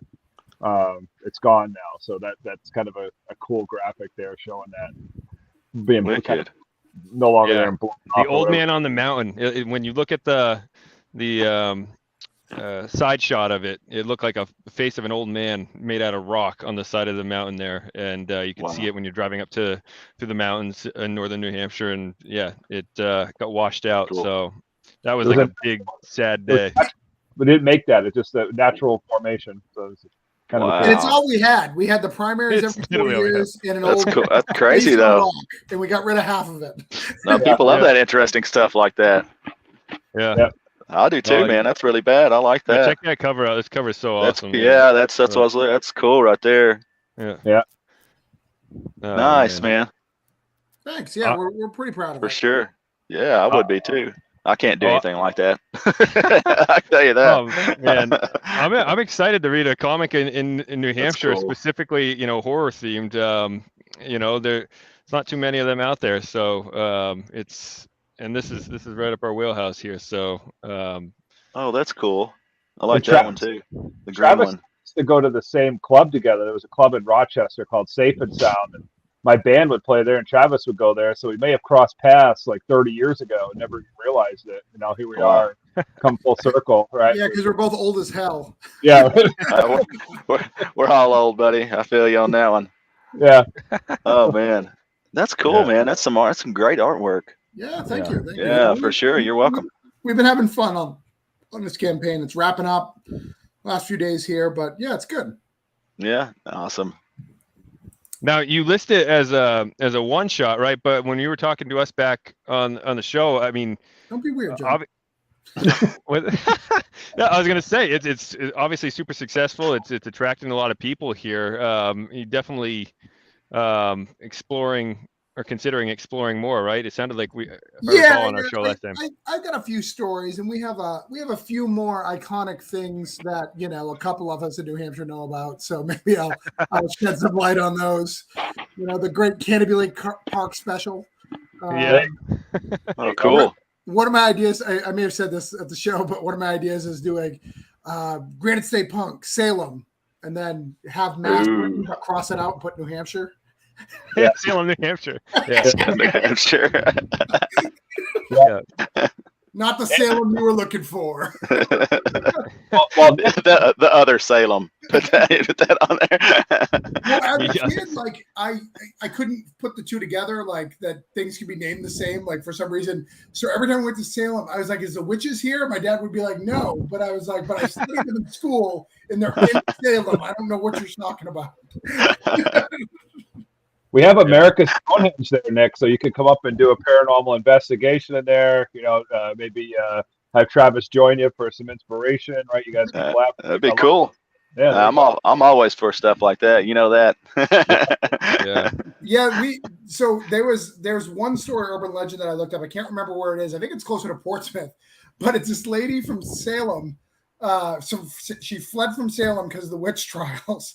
They hunted her down in New Hampshire and drowned her 3 times. I think I told you guys about the show. They drowned her 3 times. Jeez. Each time confirmed. All right, she's not a witch. That's fine. Yeah, right. They drowned her 3 times, and then finally they did it a 4th time, and she died. Like, come on. Oh my I god. think she just gave up life. She's like, no, fine. Like, That's crazy. Well, yeah. What was it though? You like if you drown them or something, they're supposed to float or something like that. The witches are float. Exactly. Yeah, So that's they would crazy. drown her, she would die, and then they'd resuscitate her because they knew about resuscitation. Crazy. we have another Man. guest, Lori Cunningham, just jumped in. Hey, Lori. I don't see her because I'm sharing the screen here. Let me Minimize go my back. stuff. Yeah. Hi, Lori. Hi. Hi. Thanks for coming on. Yeah. I assumed you were gonna not make it, so I give you props for doing it. So Hey, how's it going, guys? How are you? awesome. Good. How you doing? Yeah, we so yeah, you guys, so Lori, well, it says it right there in the name, ASAP Comics. I didn't catch that. I was sharing my screen, so I didn't even see you come on, so I got thrown off. ASAP Comics is crushing it right now too. Paul was in here chatting, not talking to us, but chatting in the chat earlier, so that's cool. So what's going on with you? You got a book coming out too, right? Soon, or you've finished doing the book, right? The children's book, the picture book. Yeah, so it's not actually a children's book. It's more of like a inappropriate parenting book or whatever. So I misspoke when I said children's. I did not mean that. No worries. I feel like I have to explain it all the time, but yeah, it's coming out soon. I kind of have to figure out when I want to release it and when I actually have time to like do all that. So it's gonna hopefully soon, hopefully like the first half of the year, but. Yeah, I don't know. I feel like I just jumped in and interrupted everything. So. No. This is how we wanted to see tonight. Just random pop-ins. That's awesome. Okay, yeah, I think this was like Travis was doing his Kickstarter. Hopefully I didn't like cut you off too soon or anything. No, I'm good. Okay, yeah. Hey, we had Travis on a couple weeks ago and we talked about the Kickstarter. We were just showing Nick here what the campaign was about. So, Travis is from New Hampshire originally, where Joel and I live. And his comic is called Granite State Punk, which is New Hampshire. It takes place in New Hampshire. So we were just explaining some old myths and legends about New Hampshire, the 3 that we have. I'll do anything for one backer. So I'm just like, everyone's back. Let's show this one guy, Nick. Fair enough. That's how it works. Yeah. No. So Lori, we had on back in was it September, I think? Maybe. Something September, like that. August, one of those. Yeah. I think it was outside at that point, so it's warm enough to be outside. So I think it was. Yeah. Yeah, it was probably snowing here. It's just snowing all the time. No. Oh man, are you so? How old is the new baby? 2 weeks. Weeks. Yeah, that's what I thought. That's why I was like, I didn't think she was gonna make it. I threw the invite out. I'm just like, I could sneak on for a few minutes, just congratulate you guys on your 50th episode and stuff, and run away. So. Oh, that's awesome. Well, congratulations on that. That's super cool. I feel like we knew you almost your whole pregnancy, so that's kind of cool. It's like a 9-month journey on Twitter. I can't remember when I stumbled across you guys, but it feels like I've just been pregnant forever, so it's nice to be done with that at least. Yeah, for most people, it feels about 5 times longer than it should. Oh yeah, I was just like, man, if I ever went to hell, it's like, or like when, but like, just like my purgatory is just like being pregnant. That's like my eternal torture. So. Oh man. Yeah, but you look fresher than any of us here. Yeah, right. Yeah. We have no excuses. I don't know why that is. You guys need to learn how to do makeup or something. Yeah. I remember when my wife was in the hospital in labor, and I was like sitting next to the hospital bed, and I was so uncomfortable, like the way the angle I was sitting at, and I said something, and I thought I was gonna get murdered. Like, why am I complaining about the position I'm sitting in right now? Yeah, you got to be careful what you say there. Yeah. Oh man. I only had a couple kittens the past couple weeks, so I can't really. I don't know how long if that's any same difference or not. Oh man, my youngest kid, my daughter is going to be 4 in June. My son's 8, but my wife, she loves the baby ages, right? So like, she's like, "Did you ever think of a 3rd kid?" I'm like, "No." Yeah, maybe that. No, Yeah. It's not happening. It's not happening. We lucked out with our daughter. She's like the easiest kid. My son's a pain in the ass. So if we had 2 pain in the asses, it would be not fun. So You hold on to a to say, honey, it'll happen in 20, 30 years, probably, right? It's grandchildren.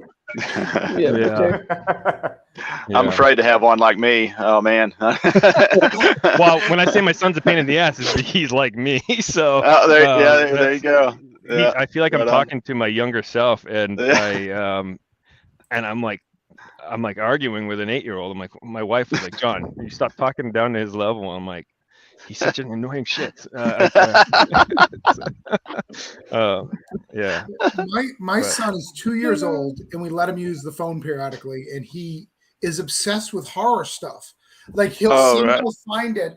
I delete YouTube, give him kids YouTube. He'll download YouTube. He'll find it on the App Store, download it, and he watches what's called Huggy Wuggy, which is a giant blue monster with teeth that'll hug you to death.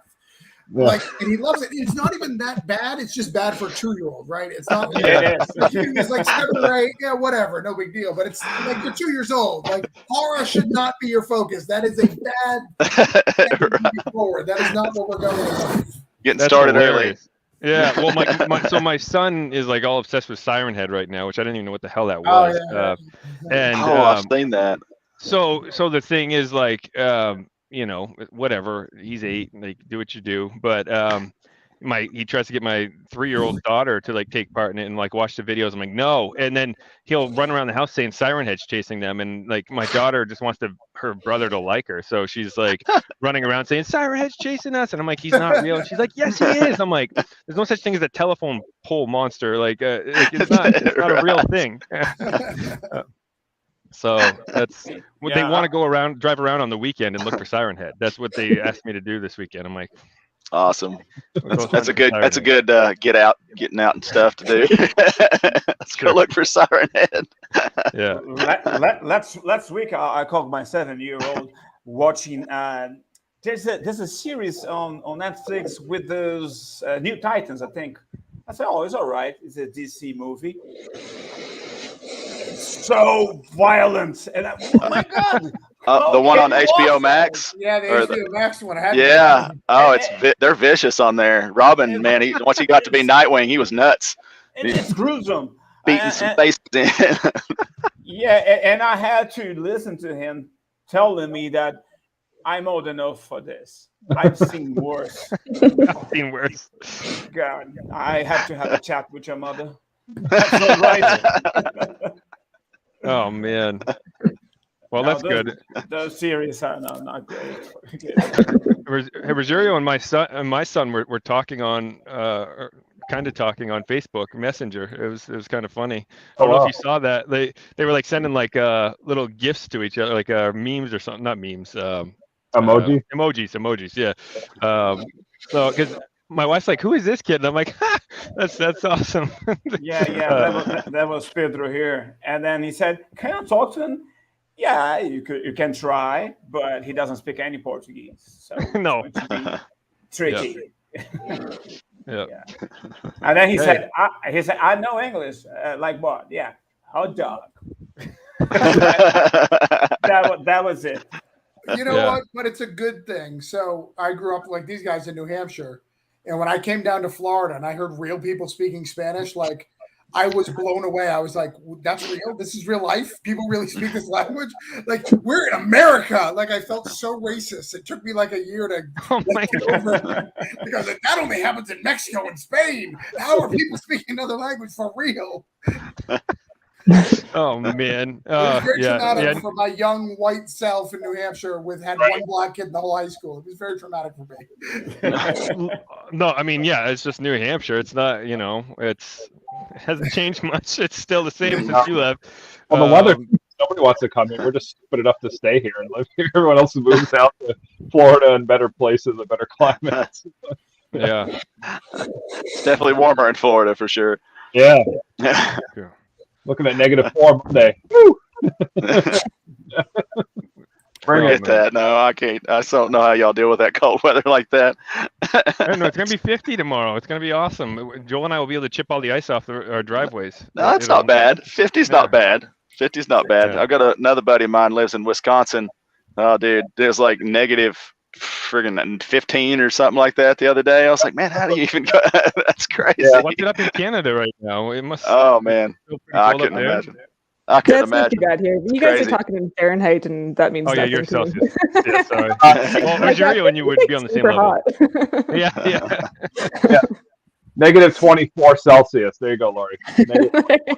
Perfect. Joel's good at doing that quick math. I'm not. I'm like, wait, what is? No. I can't convert Fahrenheit and Celsius. Yeah, it's actually not too bad here today. It was like 5 degrees, whatever that means to you guys. 5. That's pretty warm. 40. Okay, thanks. No, quick to the math. I'm a writer. I'm not a mathematician. Yeah. I spent some time in Europe, so I had to just know that to get by in the world. So Europe is real too? See, you guys are blowing my mind. Oh man. This is I think this might be the most international we've ever been on the show. We have Rogerio in Brazil, we have Laurie in Canada, right? Yeah. Travis in Florida, that's its own country, right? I mean, based on the way we make governmental decisions, yeah, of course. we're like, hey, we want a whole bunch of laws, except for around the Disney area because they need to do whatever they want because the mouse owns that. Cool. Yeah, you're right. Yeah. Pretty much. It's really ridiculous. Like we have voted, like as a state, they voted to legalize marijuana. It's not my thing, but they voted for it several times. In Disney, literally Disney has gone, we've got to delay that. We can't do that right now for several times. We're at like year 3 of them going, nah, I don't think we can do that. What part of Florida do you live in?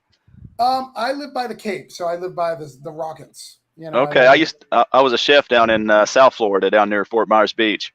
Okay. For a little while, so it's definitely a little warm down there compared to up here. Yeah, that's where I pick up my comics. So cool. We're New England fans. So we go to Boston baseball, in Fort Myers. Oh, right. Nice. Yeah. I might be coming down next January, Travis, so we'll have to keep in touch because I might put an appearance down there. Get the hell out of here for a week or two. Why wouldn't you wait till spring training and then you get to go see the Sox? That could be. Because by January 15th, I want to hang myself. It's so miserable up here. I just want to get the hell out of here. And you don't see any actual sock players. You see people that could one day maybe be sock players. Other ones get hurt. Oh, I don't know. I used to go to Astros camp down in Kissimmee when we would be in Florida, and that was before 9/11, so you could just walk around and talk to the players back then. But cool. So that was fun. But now you're until proven otherwise, right? Yeah, guys, we were talking earlier about how Chevy Chase has gone so badly lately, and he doesn't seem to apply the same rule to the comics industry.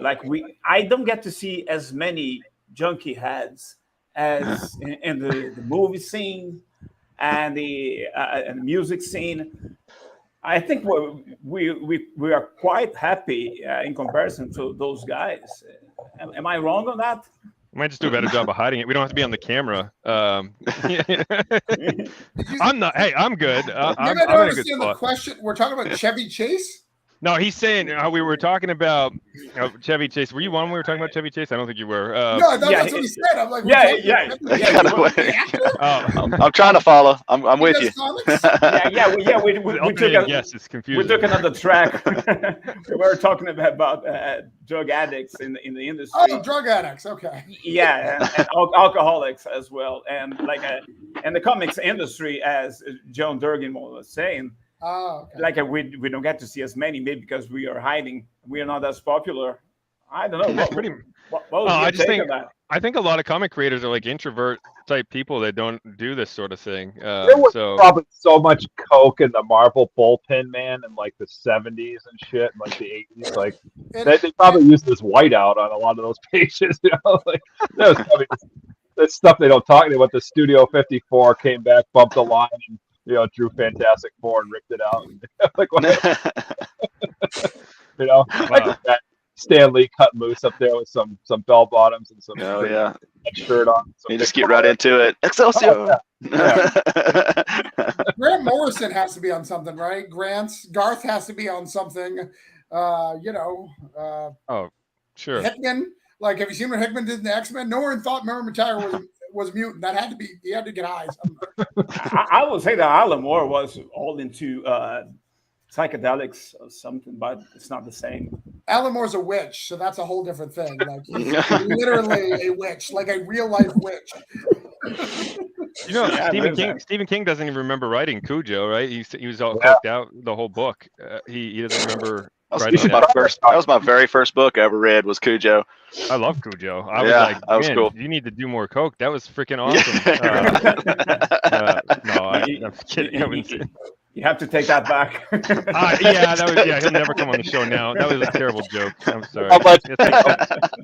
He's like my hero. Erase that off the board. Joe Hill, can we apologize to your father, please? Joe Hill, if you're watching this, we'd like to apologize to your father. Hey, Joe Hill already turned down coming on, so he probably doesn't watch us. But I was hoping not. Oh man, I need to just keep my mouth shut the rest of this show. Yeah, don't worry about that. You know, guys, you have to congratulate me. That's a bad word to say. You have to say, you have to be proud of me because I'm on my 40th day with no alcohol. Wow. Like nearly no social media. Is a dopamine fasting. That is wild. It's terrible. The first week you want to kill yourself. The social media or the alcohol?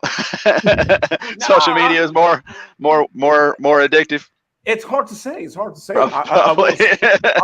was going to my bed with my mobile phone, going to the bathroom, doing everything, just 24 hours, 7. That's not healthy. And I was drinking every day. So because of the social media.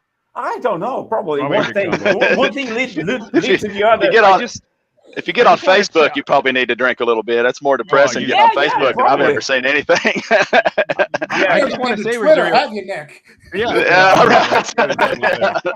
Rogerio, you're glowing though. You look like you're in a Beyonce video. Your hair's blowing in the wind. And I just feel like it's all because you stopped.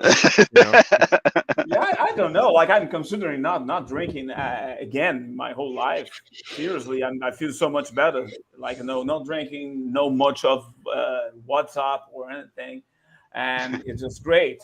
And like doing sports every day more than ever, and it's fantastic. This is why most people don't take this kind of breaks. They can take the hard path and get addicted because like it is about dopamine in your brain, and dopamine is like it's like a jealous wife. Like it's always finding a reason to to screw you up. And dopamine is a bad thing. Like you have to keep in balance. I just got to do wrong metaphor. Sorry, but that's it. Like you just feel great after 2-3 weeks. It's the best. Like I'm on my 40th day, and I'm feeling I haven't felt so good as I rock it out, brother. Rock it out, brother. That's awesome. I have my drink and my cell phone sitting next to each other right now. You're making me feel terrible. So, Laura, tell me about ASAP Comics UK, because as far as I know, only Judge Dredd has ever made in UK. That's it. There's no other love Judge Dredd. Except for Deathhead, right? Deathhead, that's the Marvel guy that's over there somehow. Yeah, I'm actually not sure, to be fair. I didn't know Judge Dredd was your day. I can tell you about us a bit. Yeah, so I guess we're in the UK because our founder, Paul Hayden, is the one who founded the whole thing, and he's over in the UK. And yeah, I just met him online and through Twitter, actually, and we kind of started working together and co-wrote an anthology together, and him and one of his buddies released Messiah #1, which was the flagship comic for ASAP Comics. And yeah, it kind of just got sucked in from there, and we've been growing like mad. And like we've started 2 new platforms, which Anyone World, which is a creator-owned platform, and we have ASAP Minis, which is basically ASAP Comics but for kids. And yeah, things have been growing like crazy, and it's hard to keep up. And I made the mistake of having a baby just as we were coming to this year, and things are going crazy because we got like 6 titles like coming up in a few months. That like we got the 2nd issue of Messiah, and then I guess 4 new titles, and we have a whole bunch of people signed up on the creator-owned platform. We got some like brand new people who are releasing like their first comics, and then people who've basically been in the industry for a while and putting out graphic novels or just some new ideas. And yeah, I've just got a lot going on, so it's it got to kind of prioritize things and figure out how to keep doing stuff, because I find that like in theory I should be taking a break, but it's hard to turn off your brain and I know that feeling. So yeah, I have a bad problem just putting a bunch of stuff in front of me and doing it all at once, and I'm running myself ragged. I get antsy when I like can't create and write and stuff. And then like, because I have my first comic coming out with this big batch of stuff, and so I'm trying to finish up my script and got a artist all lined up and stuff. So yeah, it's gonna be pretty sweet. I'm excited. And yeah, I don't know. That's it in a very quick nutshell. That's a lot going on. No, that's awesome. Yeah. Do you release just on your website? Do you do the Kickstarter model? Do you do the direct Diamond? What do you do? How do you release? Our first one we did Kickstarter, which was for Messiah, and everything else is just going through our website right now. We have some Kickstarters likely planned this year, but we just do kind of a mix depending on what we feel we need for certain things. And yeah, we're looking at getting to some local comic shops and stuff, and we're like just basically trying to get out everywhere we can. And the digital versions of everything is on Amazon and stuff, but the hard copies are just through the website and stuff. So you can get them all there, and they're all super cool. Have the physical copies. I'm definitely one who just wants all the physical copies of everything. That's what I like. But there's something about holding it that. Me too. I've got a fixation with having it in my hand.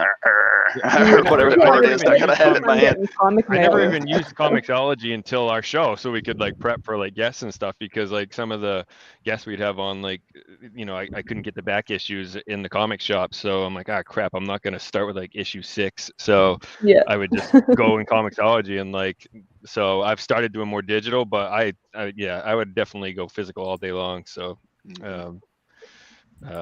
but yeah, so yeah, ASAP's got a lot going on right now. I was actually, I thought of inviting Paul on, but I thought he'd be in bed, but then he was messaging at the beginning of the show to us. So that guy never sleeps. Yeah, yeah, he'd probably drop by. Oh man, I feel bad now. Oh well, he's probably sleeping now at this point, but I actually was talking to probably not. Probably not. Oh, here he is now. I'm kidding. Oh man, yeah. I'm not used to. I don't know how you do this, Travis. When you do your hangout, I'm not used to having so many people to talk to. I feel like I want to give everyone attention right now. Hey, he's always up. Come in if he wants. I don't have the link. Well, yeah, he can take my place. I actually probably have to get going here. I was just needed to quick stop by. Yeah, no, I appreciate you coming on. Like I said, I threw it out there. I'm like, I almost didn't even ask because I knew like you had so much going on. I'm like, no, I'm gonna ask. We'll see. Yeah, I appreciate it. It's good to stop by. It was fun being on your guys' I'll have to podcast. check your stuff out for sure. Much more if I can. Yeah, it's cool meeting you, Nick and Travis, and Rogerio. I guess that you weren't around when I was doing the podcast. I forget what you were was he doing. not on that show? Oh. No, he wasn't on that show. So, but yeah, and I guess one more fun thing that we got going on is that just my like extra plug is we have this thing called Friends of Foe going on where you can go to our website and print off masks, and it's like a social media kind of. It's for one of our characters and stuff. So it's like an interactive thing. So if anyone wants to take part, send some pics our way and stuff. Kids tomorrow. I'll write that down. I'll have my kids do that tomorrow. So sweet. That'd be fun because he's in Messiah #1 and he's going to be in Messiah #2, which is coming out soon. So he's going to be a fun character.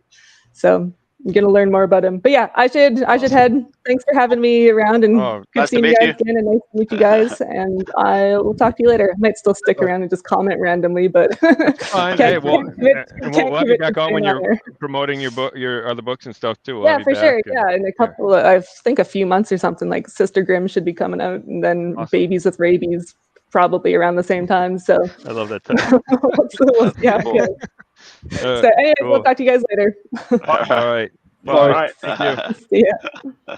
I'm messaging Paul right now with the link just in case he wants to pop on. Don't feel obligated, Paul. Over there. Jeez, it's not mandatory. Come on in and join the party, Paul. No, I haven't sent it to him yet. Don't tease him. I swear I was talking to him recently. There it is. I was like, where's his cat? We look empty without another box in there. I have a question for you guys. All right. So I have been, since I'm promoting, my New Hampshire book, my Granite State Punk, I've been signing off Live Free or Die. But I'm afraid that someone's going to come at me and think that I'm doing some very aggressive mask protest, right? They're like, you're an anti-masker too.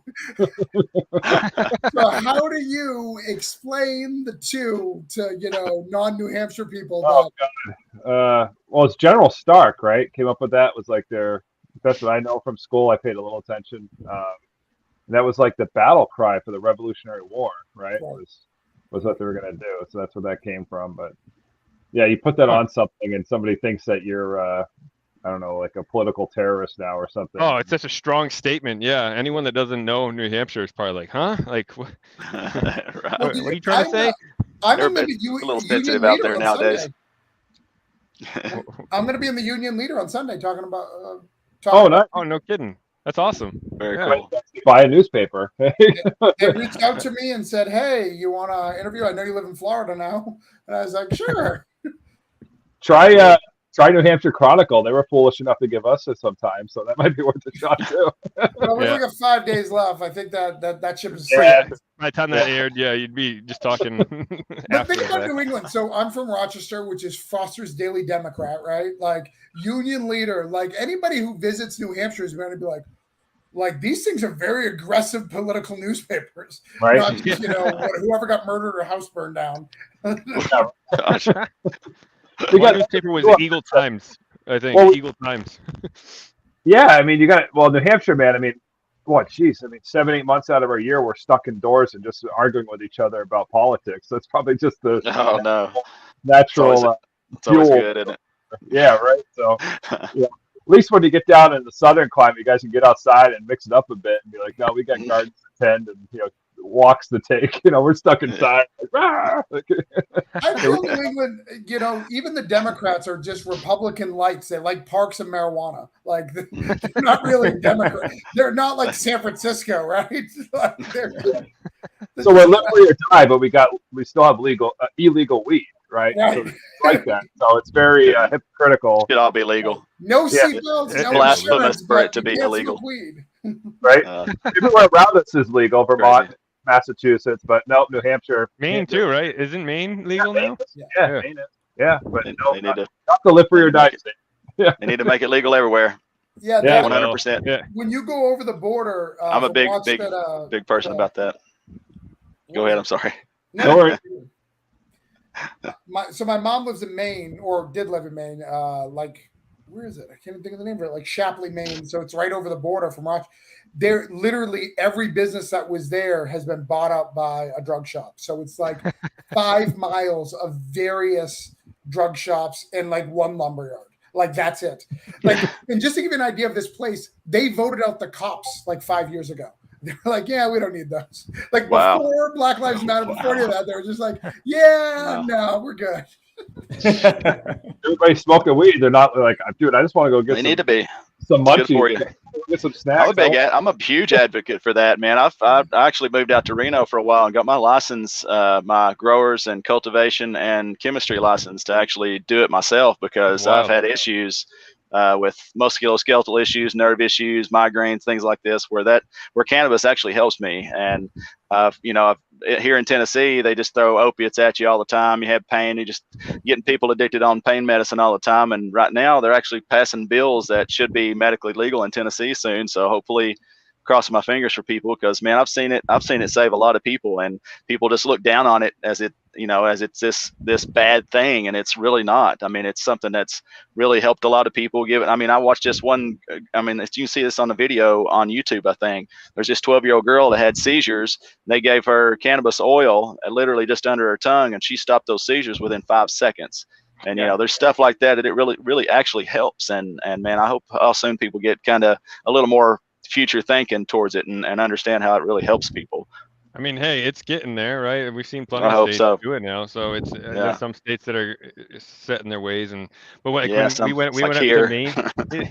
We went up to Maine when was it? When did we go up to? Oh, in January December for Polar Express thing for the kids. And we were staying up in Maine, and we went out on the balcony or whatever, and my son goes, "Daddy, it smells like a skunk." And I'm like, oh my God, I kind of want to go find that skunk. Know where that is. Yeah, I kind of want to go find that skunk. It's just funny. Like anytime I'm like, shh, stop. They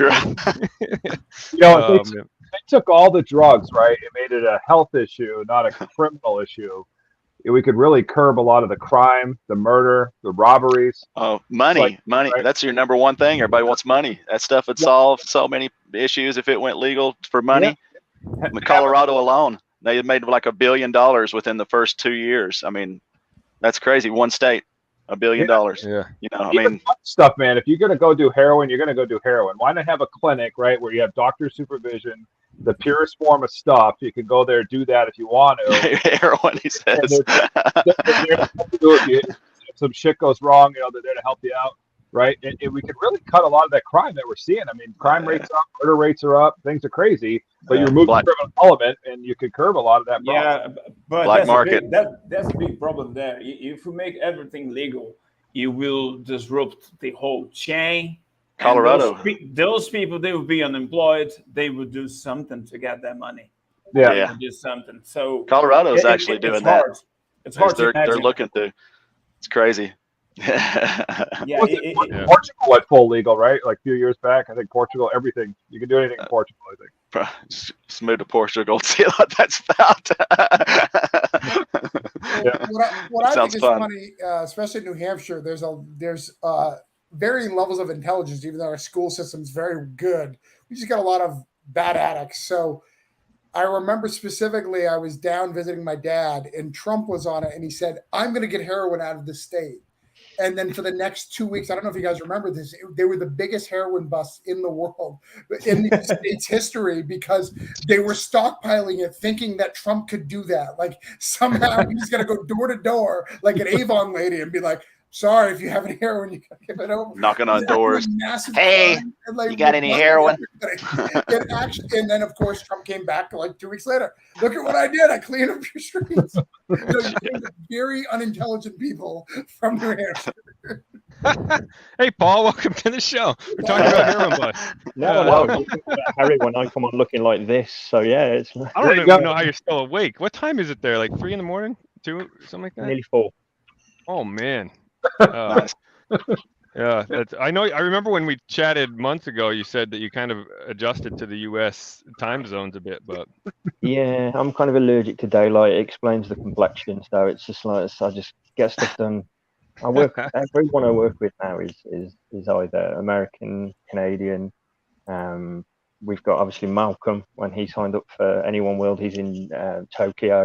You know. Yeah. Oh wow. I've got a new guy signed up. He's coming out in March. He's in Australia, so it's like, jeez, you're all wow, yeah, big difference. Yeah, we had Alan Baxter, a horror author, on based out of Australia, and we were worried about time zones, but we did it at our normal time. He's like, no, it's 10 a.m. my time, so that'll work out perfect. I'll talk to you guys in the morning. Wow. They're killing, man. They're killing. I had a meeting with Malcolm once, and because it was the time switching from the one day to the next, we both got completely cut. Oh yeah. Oh so wow. I was like, right, it's tomorrow. This is fine. I'm gonna settle down and watch a film. Head on pillow, film on, ready in 5. Shit. Okay, yeah, I'm back up then. Okay, no problem. That's how it was with Alan Baxter, because he was like, I've had day issues, like where, I'm talking to someone in the US and like they think it's a different day than I do. So I'm like, all right, we're gonna be talking to you 12 hours from now, and he's like, okay, like, because he's a day ahead of us, so that's crazy. I'm not saying we'll talk Friday night. No, we'll talk Saturday morning with you. Saturday morning. That's crazy. Yeah. So, yeah. No, I'm into Saturday now. I'll probably do a little bit more, and then, as Laurie said, we've got a lot going on. Actually, our catalog launches this weekend. Oh, nice. Yeah. Awesome. We've got, as Laurie said, we've got the 6 titles for our main continuity, and then obviously we've got like Bob for Lance, who you met, and Malcolm for Dog Eaters, and then we've got 4 or 5 others on there, and then some others are ready to go. So it's like we're launching that this weekend, so we're excited, man. That's awesome. Yeah, I can't wait to see that. Yeah. It's been good. It's been fun. Again, it's like Laura said with those foam masks. I didn't quite expect. I just wanted to have something that was a bit of fun and see what happened. And people lost their shit over it. Kind of blew up. Yeah, all over Twitter and Instagram. I saw it all over the place. Yeah, it's cool. That's awesome. Yeah. No, it was a lot of fun. And then I'm just getting like random emails from people when just, and you go, I don't know you, but thank you. And I was like, I thank people, but I don't know who's behind the mask. That's probably the. Yeah, I got you. Yeah, you didn't know who it was. You could say like it was like a random like new fan or something. I'm like, that's probably even better feeling right there, But it's like, I'd love to tag you. I don't know who you are. So, but no, it's been fun. That's cool. The team's just like grown. It's been crazy, man. But I mean, when we talked, it was. I think Messiah wasn't Messiah the only book you had put out at that point, or if I recall. Yeah. We've got so we've got Messiah, and issue 2's coming out. We've got Whole, spelled WHOLE. We've got obviously Sister Grimm that Laura's doing. We've got OPSEC, and we've got Heritage and Dead of Night. Wow, that's awesome. And they're all coming out. That's awesome. Making us look bad over here. I feel so lazy now. I feel so lazy. But all of you guys keep talking about your wives. I'm single. That's why I'm doing all this. I'm no, I'm with you, man. I got 2 cats, so I know. Most of our creative time is when our families are in bed, so I guess it kind of limits us a bit. But when I have my kids, I say kids, it's like when I was talking to my brother earlier, it's like one of my daughters turns 23 this year. One of my daughters turns 18, and then my son just turned 8 in January. Yeah. And it's like, that's why I've got the hat, because it's the hairline, man. It's killing me. Shave it off. Just shave it. The reflection will blind you all. It's crazy. When I've got my kids, I get nothing done, especially with Alfie. It's like, I try, like I was writing a novel right now, and I have this editing software where it actually reads it back almost audiobook quality. It's actually really top-notch stuff. It doesn't sound like a robot necessarily reading it back to me. But I'll be sitting at the table when my wife goes to work, and I'm like with my 8-year-old and 3-year-old, and I have headphones on like you, because I'm like, there's a lot of F-bombs in there, some gore. Like I don't think they need to be hearing that, and so I feel bad. Like I try not to do that too much around them, but my son also thinks it's cool that I was writing a book too. But been reading like Goosebumps to him, and he's like, "Can you read this one to me?" I'm like, "No, sorry, man." Hey, some of them Goosebumps can even get kind of vicious in them, can't they? Yeah, well, they do a good job of making you think it's going to get to that point, and then they pull back. Hold But on, Joel, you're a Fear Street guy, right? You're not going to go Goosebumps. You're at the same age as me. Come on, right? Oh, I like Fear Street too. I like them all. So Fear Street is king. Yeah. Goosebumps is garbage. Garbage. Fear Street kicked it up a notch. It's definitely like you got Goosebumps for like my son's age, and then Fear Street was really like what, like preteen, like I don't know, 10, 11, 12-year-olds read that, but yeah, it's crazy what they can get into. I started minis mainly for Alfie because he wanted to know, like your son, he was like interested in what I was doing, and I could I could show him nothing. Yeah. So then obviously I started minis, and then he's now got a book coming out that's about him as a superhero, because we were talking about the Dyspraxia. Yep. Yeah. Cool. So now that's coming out. So now he's gone from not being able to see anything to being on the goddamn cover. So man, that's cool. That's gonna be the coolest feeling in the world. Like I named the main character in Yule after my son, but it's not him. It's just named after him, you know. But and he thought that was cool. So I can imagine like your son's probably like thinks that's so awesome. So I'll tell you what, he's not stupid either, because like a friend of the family is the guy who did the artist for it. So then my son was like, "Well, your name's on the front, Dad." Yeah. Of the book. Adam's name's on the front. Yeah. Well, where's my name? I was like, in the title. In the title. And he was like, yeah, but I helped, because what we did is we took like all his conditions, dyspraxia, and we figured out how to turn them into superpowers. So he sat there and did that with me. So he was like, I helped, and I was like, wait, what? You want a credit? Like, so we're putting him in the book as creative consultant. That's awesome. Yeah, that's great. Yeah. Yeah. That's so cool. He's not stupid. He knows. That's great, man. That's awesome. Get him to sign him now. He'll love it. I'll get him to do some autographs. My son Joel, it will not let go the fact that he wants us to have this like scary snowman monster in Yule. I told you this way back when. He's like, did you guys get the creepy snowman in there yet? I'm like, no. I'm like, I might try to get it in. If I can fit it in, I'll get it in, but I'm not gonna.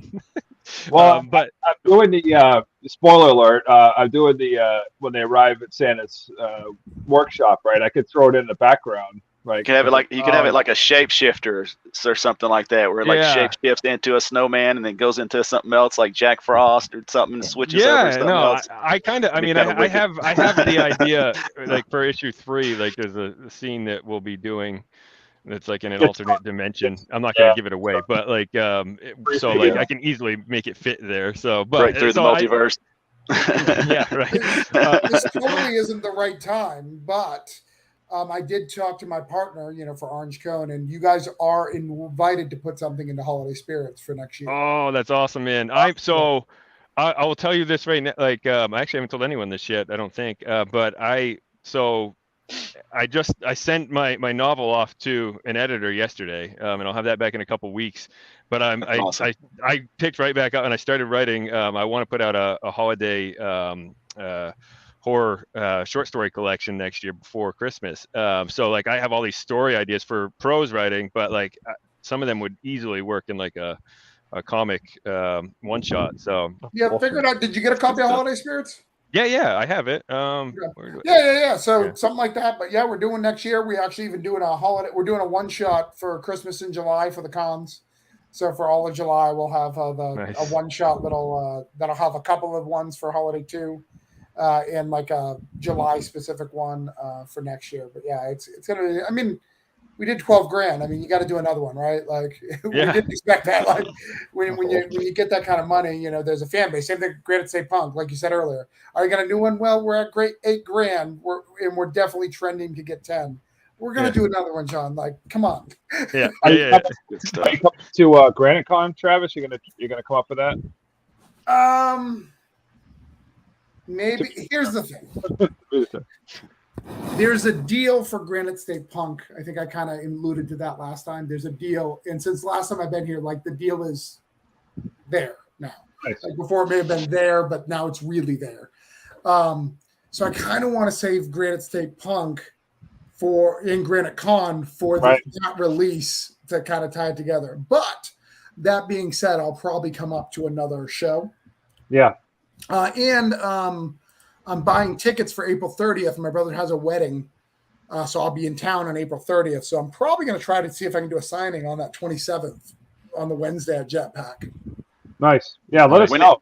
When is Granite Con, this next one that y'all are going to? Well, it's going to be a 3-day one this year too. Yeah, here we go. I got the Brian Silverbacks cover. That's cool. Yeah. He did the Deadball cover for us. I think I told you that, Travis. Oh, that's cool. Yeah. I had to get his cover, but yeah, there's some cool stories in here. I like that splash page. Some intestines coming out. That's cool. Yeah. It's going to be just like that one, where there'll be a story that I'll write that ties all the stories together. So just like that one, where I have the holiday spirits tied together. We have a different idea for this one, but I'll invite you guys to the private group if you guys are seriously interested. We'll get you there. Yeah. We'll get you all the stuff you need to do, and you guys are in for next year. Awesome, man. That sounds great. Yeah, I'm all about that. Right. When was the Granite Con? The next one that y'all are going to? I think yeah. Well, when was it this past year? It was the end of August, right? I think it's or early September. I think, yeah. Let's see. I'll try to come up with you guys. I know the filming for my TV show is not till the 1st of this April, but I don't know how long for doing it monthly or whatever. But I'd like to come up with you guys. Yeah, it'd be cool. September 16th through the 18th. September. Oh, I might be able to come up. That'd be cool, man. Cool. Yeah, for sure. We have a neat one here, Nick, that's in your Paranormal. So they do real paranormal investigations. Yeah. So they have like 2 guys who are doing real things, and then they have actors, and like they self-admit it, like in their credits. An actor who's like a fake priest, and an actor who's like a Satanist, and they argue while they're doing it. And they do it. It's really interesting. He's like, if there's nothing, instead of lying to people, right, you're just going to make the show interesting. That's good stuff. That'd be like that show Good Omens. Have you seen that show Good Omens? Good Omens is literally my favorite book of all time. Yeah, I love it. Yeah, they're just kind of like that. It's back and forth a little bit, and then big buddies at the end. David Tennant's just the natural. He's a natural. Yeah, David Tennant's phenomenal. Oh yeah, for sure. Yeah. Well, that's cool, man. Wow. But guys, I need to go. I said I just jump on. I got shows all day tomorrow. I got like 3 shows for the Kickstarter to wrap it up, and then I got 2 on Sunday. And I got to write a script because I'm in the stupid writers club, and they need 1 a week. So I've got to finish my script before Saturday, because that's the only way I'm going to write, because I have kids too. So the only way to do it is to force me to do it. So I have to produce a script every week. Even though I don't produce that many comics, I only do. All right, so I do 15, but that's okay. Like I don't do a lot. Like ASP Comics, he just sold me like 42. Good right? Stuff. Yeah, you guys are all making us look bad. We're going to be putting out a couple comics here in the next few months. That's awesome, though. Yeah. You guys are all working hard. Shit, I'm working on my very first one ever, and it's taken me forever to even get that far. You guys are awesome. The big thing is just keep working, building networks, back Kickstarters. I mean, that sounds like a crazy thing, but if you're going to go on Kickstarter, be part of that community. Back things that are important, even if it's for $1. If you don't have a lot of money, it makes a big difference, and people don't understand it, because there is literally groups in Kickstarter that will look at your number of backers and they won't back you. There are backer groups that have rules that they won't back you, because if you're not putting into the community, they don't want you to take from the community. They want the money. There's this old saying in comics, in indie comics, it's everyone's sharing the same $20, right? We're just loaning to other people. So when John's or ASP Comics is live, all right, here's my $20. I'll get it back when I do my Kickstarter. That's awesome. So it's just one guy who gave $20 one time, and everyone's just sharing it. Right? That's cool, though. That's the way it should be. I mean, that's why I try to do the paranormal field. I try to get everybody to work together. You got to be a team. You got to do the, help each other out. It helps the whole, community out. Right. Yeah. I'm sure Paul could get you over to the UK. There's probably some haunted places you could. There's a lot over there. My old housemate, his pub ended up on the Lad Bible and all this stuff over like on Facebook, because you can see footage of the glasses being shoved off the. Is it a bar? I've seen a bar like that. Yeah, it's called the Bassa Villa. I know that one. That's your friend's bar. Yeah, I know that one. That's crazy. Okay. Wow, how cool. And the funniest thing was, because he sent me that as it happened, I installed the security cameras with him, and I was That's what I saw was a security camera with it on the bar, and it was looking over top of the bar where this glass literally moved over and it fell right off the front of the bar. Yeah. That's crazy. Small world. Yeah. That's crazy, dude. That's probably literally 20 minutes that way. Not even. Oh, wow. I love it that Nick's like, I know that ghost. Dude, that's crazy, though. I follow it, man. I've been in the paranormal field for about 24, 25 years now. So I mean, I love that stuff, man. I've learned science. I've learned quantum physics. I've learned, engineering, all kinds of stuff. And I've done so much research on it. And it's something just like you guys, you're all very passionate about comics. I'm very passionate about my paranormal stuff. So definitely that's kind of gave me chills there for a second. I was like, no way. I know what you're talking about. That's very cool, man. All right, gentlemen. All right, Travis. Hey, good to meet you, buddy. Bye, Travis. Be sure to back Granite State Punk, everybody. It's awesome. GraniteStatePunk.com. Check it out. If you don't like it, then I probably don't like you. I don't know you, but probably. It's the best marketing ever. Best marketing ever. If you don't like it, I don't like you. Have a good one. So thus far, I have 307 friends. So oh man, that's good stuff. Yeah. Have a good one, Travis. Thanks, Travis. Good one, buddy. Oh man. So this show turned out cool. It worked out timing wise with everybody. Just how it all alternated. It's cool. But yeah, it's good stuff. We'll have to do it again, right? We want to do a horror author super show. That's one we're gonna do. Have all the authors on, and then maybe we'll do another crash on the 100th or something. It's good. So it's fun. Yeah. Congratulations, you guys. I'm really really happy for you guys. You all really do work very hard, and I'm glad y'all let me to be a part of it too. Oh, it's been awesome. Yeah. Oh, it's cool, man. Like there's some, we've remained friendly with essentially every guest we've had on, but there's a handful that, like, I talked to you, I talked to Joshua, Marcel, like I talked to a handful of you guys like almost every day. It feels like it's cool. You meet friends and stuff. So yeah, for sure. It's been a good time. But for sure. But yeah, so ASAP Comics, I know Lori got to talk a little bit. I don't know if we pretty much you said, I'm losing my mind. I don't even know who said what anymore. You did talk about it. You did talk about all the projects coming out. Yeah. What is Sister Grimm? That sounds kind of cool. Is that Lori's right in there, right? Yeah. What is that? I love that name. When me and we wrote our anthology together, so because we do prose and comics, because it was like we're writers first, so let's merge the two. And then we wrote, so it's Points of Villainy, Points of Virtue. So it's two anthologies, but we made it in the same book. So it flips over, so you can flip the book over. Oh, cool.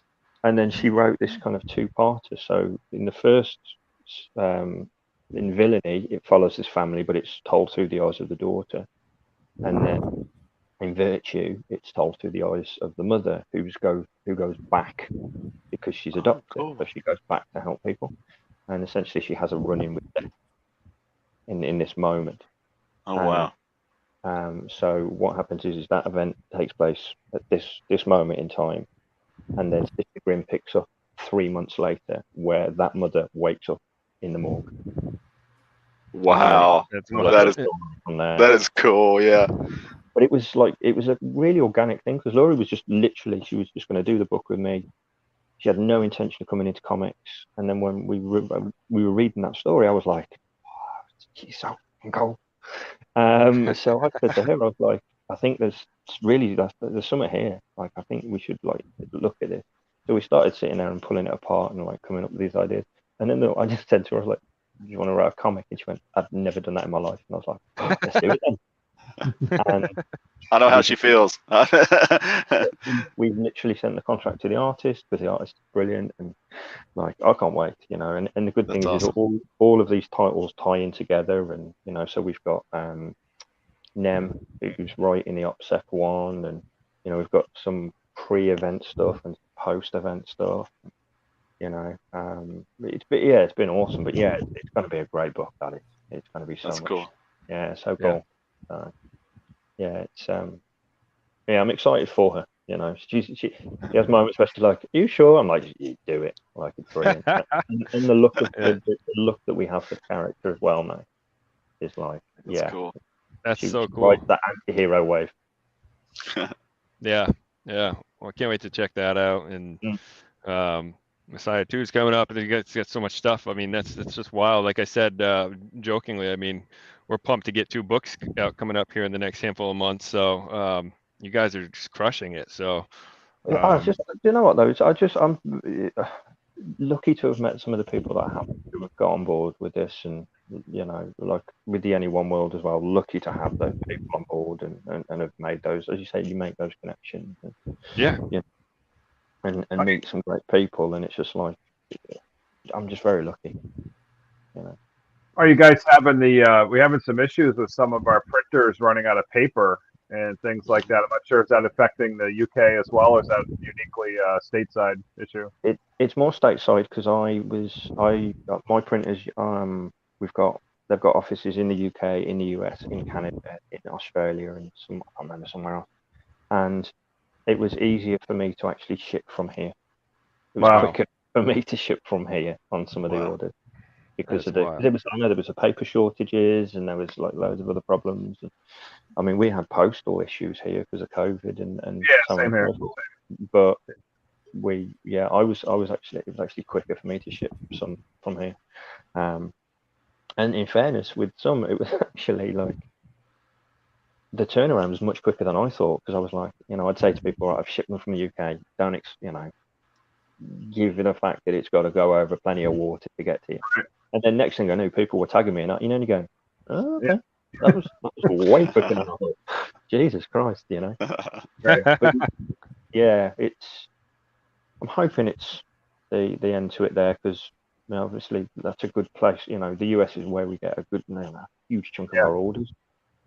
You know, so fingers crossed, man.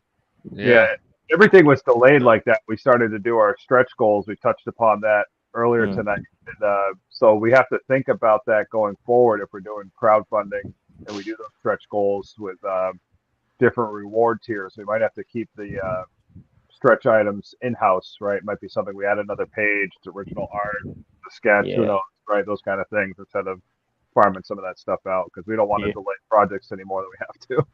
Right. When we did our first ever one, because it came out at Christmas, oddly enough, and we were like, oh, well, let's do like a Christmas package. I mean, you know, because I mean, we're going back a year and a half, you know, and you go, well done, naivety, well done, you absolute moron, Paul. Because so I said to people like, oh, you know, we'll send you a copy of our book, and if you donate this much, we'll also send you, you know, because we got the T-shirts that you could get printed up. Sure. But in my infinite wisdom, I was like, this is great, we'll do this. Well, the T-shirts come from over there, and we've got the book over here. So it was like things were turning. People were like, these are great, I'll give them as Christmas present. Yeah, the books you can, not the T-shirts.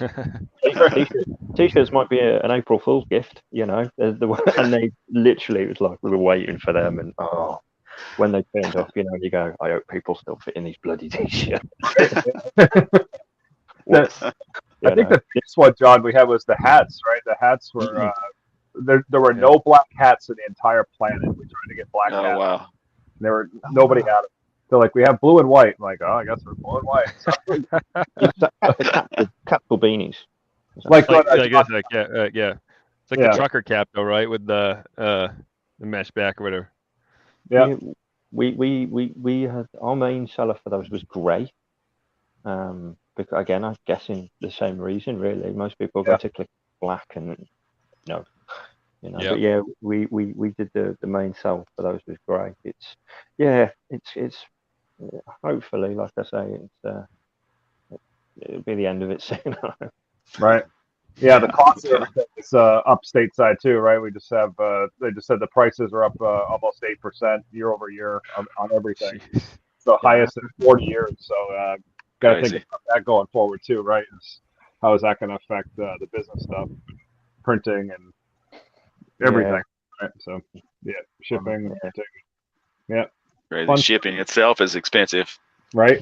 Yeah, I do a lot of that stuff. Yeah, it's crazy. Yeah. Especially when you start hitting weight, you see an order and people go, big time. This book, and you go, yeah, lovely. And then you go, Okay, shit. It's 20 quid to send it, right? Woo. Yeah. Well, I had to relearn all my weights. You learn stuff at school and you go, I'm not going to need this. No. Yes, I am. Yes, I am. Because I need to relearn my weights. I need to make sure that I'm getting. So it was weight per. So I was getting stuff like changing the weight per kilo, and then I realised kilos and grams, and I was like, oh Jesus Christ. Metrics. Yeah. I think the yo-yo was the one that screwed us up, John, right? Because everything else was flat, so we had to go with the yo-yo and a bubble mailer. That yo-yo head shake then off. John was like, yeah. Well, cool, but boy, it was that was a big cost that we were taking. Well, you learn your lessons, right? I mean, yeah, we have a lot of cool ideas for Dead Ball, rewards, but like half of them we're gonna have to just say no. Like, just won't shipping costs. It's just not. Yeah. But start getting into priority and all that stuff right there, it gets crazy expensive. Yeah. I mean, the yo-yos were a pain for shipping, but I guess it wasn't too bad. If we went any bigger than that, it would have. Get those little flat rate boxes. Yeah. It's for the kids, John. It's for the kids. It's true. We do have a lot of extra yo-yos though, so that'll be probably another reward coming up. So like a big giveaway. Start doing tricks with them. Find you a yo-yo trick person to do like tricks with them and something. That wouldn't fit well for Dead Ball. Maybe a baseball bat. Yeah. Well, we did want to do a little mini baseball bat. Oh, that's cool.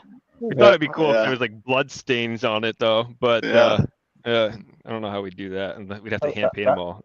That'd look a good pin. I'd like that. That'd be awesome, like a little bat on your lapel. Wouldn't it? Right. Yeah. We actually hired a guy to do the logo for Dead Ball today, so I'm excited to see what that looks like. Very cool. You ought to get you one real, like an actual bat done, paint it really good, and have a big drawing and something like that for that. Yeah, I'd love that, man. That'd be something cool. Yeah, actually, a real bat. Yeah, get you one. Fix it all nice. Yeah. That'd be cool. Do some murals on there. We could do cricket mallets for the UK audience, right? We could change it out. There you go. That's just the most mundane thing. I mean, you can tell I'm not exactly sporty. But, I still remember them trying to teach us cricket, and this, and you just go. So I just have to great. Not much about cricket. Kind of hit a ball under a hoop, and then you win. That's kind of how it goes. That's okay. Make it. Oh, that's where I say I don't even know. Yeah. And what percent of British sport for me? Right on. If you don't put a ball in a hoop, I don't know too much about it. Those cricket matches, they go on for days, right? They can go 2, 3, 4 days sometimes. Yeah, they just go and go. Yeah. No, cricket's with the mallet, isn't it? Is that the mallet that you hit? It's like a flat board with a handle, right? And okay. Teenage Mutant Ninja Turtles 1, when Casey Jones pulls it out with his thing in. Oh, okay. There you go. Now you're speaking my language. Okay. Oh man. It's kind of like baseball, Very but you cool. can ball anywhere. I try to. I don't know. I looked at it real shortly, so I'm just an ignorant American talking out of turn, so I don't know what I'm talking about. I'm an ignorant Brit. Don't worry about it. It's fine. The only sport I ever played was golf. Yeah. Oh man. Oh yeah. I like golf. Yeah, golf's fun. My dad was like as we call it over here, a senior, because he did it for over 20 years. Oh wow!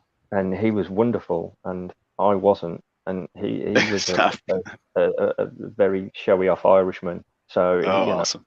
We go to play golf, and he'll just get the one club, and you go, don't show off. That's all I need. And then the one time we went on the one course, and he jokingly said, I'll see how many holes I could play with one hand behind my back.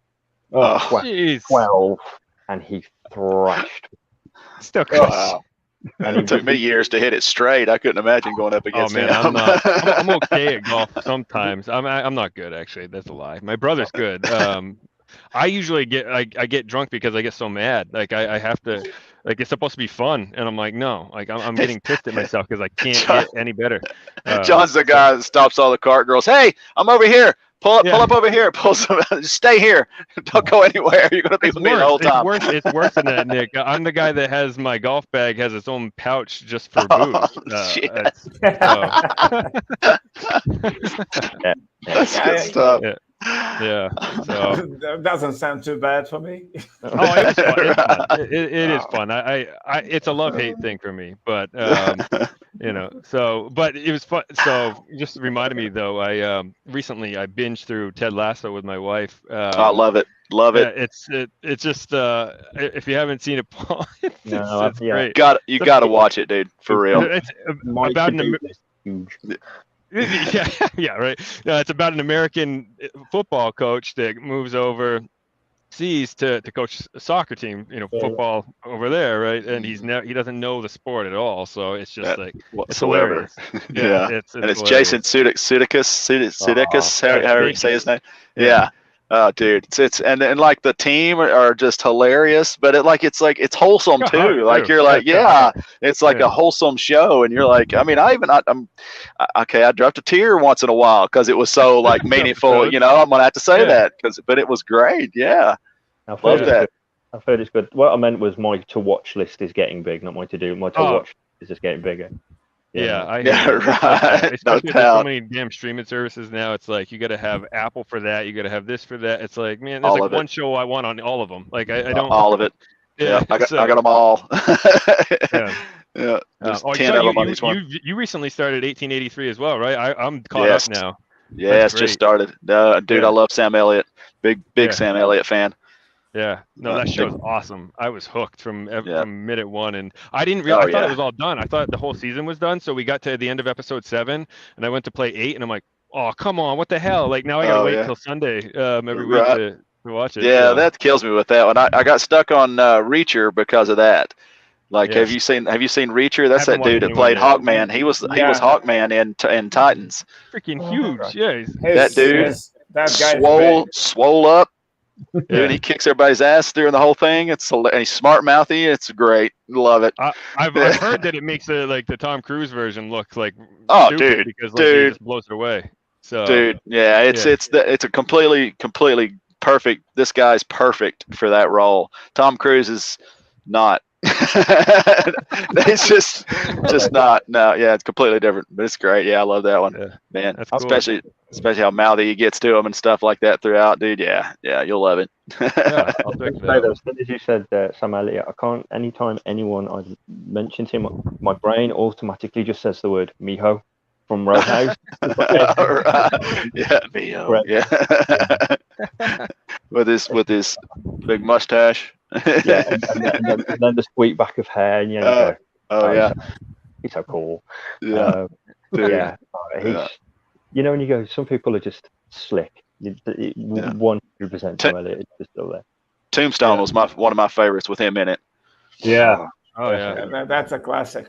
Yeah, big time. Yeah, look, I'm a Western fan because my dad. Anyway, my dad, he still lives in Everton. As soon as he gets up, he's watching some kind of Western. Before he goes to bed, he's watching some kind of Western. So here's the thing. Like my dad, obsessed with Westerns. He had every Louis L'Amour novel. Like that's what my dad is reading right now. I love it. Yeah, he watched the Western Channel all the time. I hated Westerns as a kid. I used to come in the house. He's sitting there watching a black and white Western, falling asleep on his recliner with the remote on his stomach, and I would go to grab the remote and he'd be like, don't fucking touch it, and I'm like, you're not even watching it. But like I used to get so bored, and now I'm like, damn, I kind of regret that because like I love Westerns now, and obviously I don't live with my dad anymore, but like I'm really hooked on them. I grew up hating Indians because of Bruce Wayne. No, not Bruce Wayne. Right. What was his name? John Wayne. Yeah, John Wayne. Yeah. The original True Grit. I hated those hairy bums because of him. Now I know that it's so wrong. Oh man, him and Clint Eastwood. Those are big classics right there. Oh, John Wayne, Clint Eastwood. Oh yeah, all those. So I drew a portrait of John Wayne for my dad for Father's Day last year. 2 years ago now. I don't even know anymore. 2 years ago. because he has like a John Wayne wall. It's ridiculous. Like my dad loves John Wayne. Oh, I think it's like universal dads and westerns. It's a dad. Yeah. That's same. Yeah. And just the Western one. He didn't like the movies John Wayne did where he wasn't a cowboy, where it was like oh yeah, like a. Well, he probably did. Army, he's an army man in one of them. He does army. Yeah. Yeah. But but back then, like, they were all the same to me. I see a John Wayne movie and I'm like, because he even wore like the same clothes half the time. It felt they like kind of were. And yeah, kind of were this same show. It's just different. So, but now I don't know. Like and I'm really into like horror westerns too. Like I love that crossover. They have actually the guest we have coming on at the end of the month, Kenzie Jennings, wrote it's a book called Red Station, and it's part of this. It's called a splatter western series. So it's like basically gore horror novels that are westerns, and her story is freaking off the rails. And I'm just like, I want to read more of these. These are so awesome. Cool. Cool. So Jonah Hex was a good comic, but they kind of ruined it in the movie for that horror-ish western-y kind of thing. Yeah. Josh Brolin, I love Josh Brolin though, but yeah, that movie was kind of mean. But the comics now are really good. So that's good stuff. I kind of want to do a horror western comic series, but I have like 12 series like in my head that like I keep bugging these guys about. So we'll see. But yeah, I have some cool ideas. And we had Ronald Kelly on. He's a horror author, and he's doing his trilogy right now called Deadeye, and it's basically about this like I don't know because he hasn't sent me the book yet. If you're watching, Ronald, I'm still waiting on my signed copy. But so it's about this. I don't know if he's like a vampire, but he's called Deadeye. He's this cowboy that like fights, or he's a gunslinger who goes after monsters and whatever. And he's got cool. this sidekick that's like one of the undead or something like that. He said, I'm probably butchering it, to be honest, because that sounds awesome. But yeah, and he's like, it's like a buddy cop almost, like the two main characters, Deadeye and his like sidekick are like, it's like a buddy cop like type of relationship. So he's like, there's a lot of humor, there's a lot of horror. That sounds cool, man. I'd love to read that. Yeah, he's actually he's right in your my state. alley. Yeah. Right. Yeah, he's in Tennessee. Crap. I always have the books over here. So this is the book he's known for, Fear. This came out in the 90s. And I think I've heard that. Okay. I got this after all his books take place in Tennessee, so it's kind of cool. Very cool. After we had him on the show, someone in the horror group on Facebook posted this cover specifically, and I'm like, oh my god, I want that cover. It's like old school 90s horror, like these kids in the cocoons and shit. That's cool. And I found it on eBay for like $18, and Ronald's the nicest dude. Like, he was such a cool guest, and he's like, if you mail that to me with paid postage, he's like, I'll sign it and send it right back to you. And I'm like, that's cool. That's cool. And then God, this is one of the first things I read by him. It's a short story, Christmas holiday I love that series. Yeah. So one of the stories in here we were talking to him about. So I didn't realize that Ed Gein, the serial killer, was from Tennessee. Yeah. So one of his stories is about that. I don't want to spoil it for anybody that might read it, but basically, like, no, I already gave too much away. I'm so bad about that. But it's a cool story. You don't see some things coming, and then all of a sudden, when they kind of point out what's going on, you're like, oh no shit. And I was asking him, he's like, yeah, that's most of that's true. Like, that's what his house looks like. The description's in there, and I'm like, oh, that's pretty wild. But wow, I'll check it out myself. On a tangent. So what happens this time of night. But before we leave tonight, I was trying to get this queued up again because the stupid app doesn't let you fast forward, so I had it playing in the background. I want Timmy Capello to send us out again, when we go offline tonight. So I was loving that earlier. That was amazing. Yeah, that whole joke though. I mean, seriously, like Joel's been bugging me to try to get him on the show, and I'm like, I would try to get him on the show. He has no social media. You can follow him on Facebook, but you can't even comment on his post. And he doesn't have Twitter. He doesn't have anything. So I'm like, he doesn't even have an IMDb page, or he has an IMDb page, but he doesn't have like contacts. Oh So man, there's no way to get a hold of this dude. Gotta have some kind of social media. He doesn't. I felt like. He was on tour over by Paul. He was doing some shows in the UK, I think, some Really? Italy. Yeah, recently he was out there touring around, and it's there's videos of him online, and it's hilarious. He's got like the full stage set up with like the drum kit, and it's just him out there. It's like you expect this band to come out and back him, and it's just him, right? That's cool. And I'm like, what does he do? Does he play like "I Still Believe" for 90 minutes on loop? And because what other songs does he have? Like, I don't know what he's doing. Right? Well, maybe he plays, some of the Tina Turner songs on in the background or something, and just plays the sax to it. I don't know. There you go. Comes out with a spiked cod piece on and stuff. It's hilarious. Like it's for real. I'm not even making that up. Like he's still doing it. So that's awesome. What I said earlier, that chain he's wearing now is a little bit smaller than what he wore back in the 80s. I don't know if he can handle the weight anymore, but he looks great though. He's got full of energy. Like I was dying the first time I watched this before I sent it to these guys. I was cracking up because I'm like, man, he is rambling for like 10 minutes right now. This is awesome. Good stuff. When you said earlier that he kept saying Livid crew, and I was like, I should have kept count because I was like, there was a lot in there, Yeah. Like, when you play it out now, I'm going to sit here with a tally going 27. Oh no! I had it playing in the background so I wouldn't have to put people through that again. I wanted just basically him doing the fist pump, playing the sax, and then send us out. So, but yeah, cool. I didn't want to put all our names in there because I did it through Cameo. He's on there. He's pretty cheap, and I didn't want to say all our names, so I just said the Livid crew, and I didn't expect him to say it so many times. I'm like, damn it. I should have probably said something different there. Next time for episode 100, we can do something different. So there you go. Yeah, I don't know, we're gonna have to find another obscure pop culture reference person to come on because I'm running out. We had the Lamageddon writer on. We had Timmy Capello. My wish list is getting short here. So the Lamageddon, I love that. Yeah. We're probably gonna do. Hey, I don't know if we talked about this online with wow, what's his name? Jacob? Is that his name? I'm drawing a blank. James Earl Cox. James, not Jacob. James. Yeah, sorry, James. But we were talking to him about doing a watch along of Lamageddon on our show. He's like, I can get some of the cast on the director. Like, we can do a watch along with you guys. That's cool. Yeah, that movie is freaking ridiculous. Good times. The first thing he said when I told him we wanted him on as a guest, I think he thought we were messing with him at first, and then he came on and we told him we were big fans, and he's like, "I'm sorry," But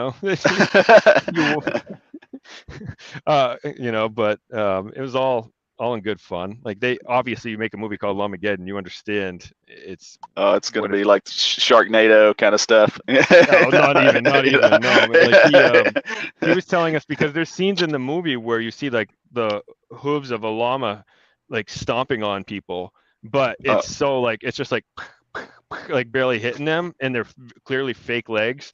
And he was telling us he made those legs out of like paper mache and stuff. Oh, I love it. Yeah, that'd be fun. Yeah, but we were trying to talk to him about a sequel offline, so we'll see. Yeah, cool. The alpaca lips. The alpaca. Oh man, well played. Yeah. Touche. Yeah. Well, he did his Hallmark holiday horror Christmas movie idea was Advent Calendar. Yeah. No, he has. I want him to cool. do that. Yeah, he was.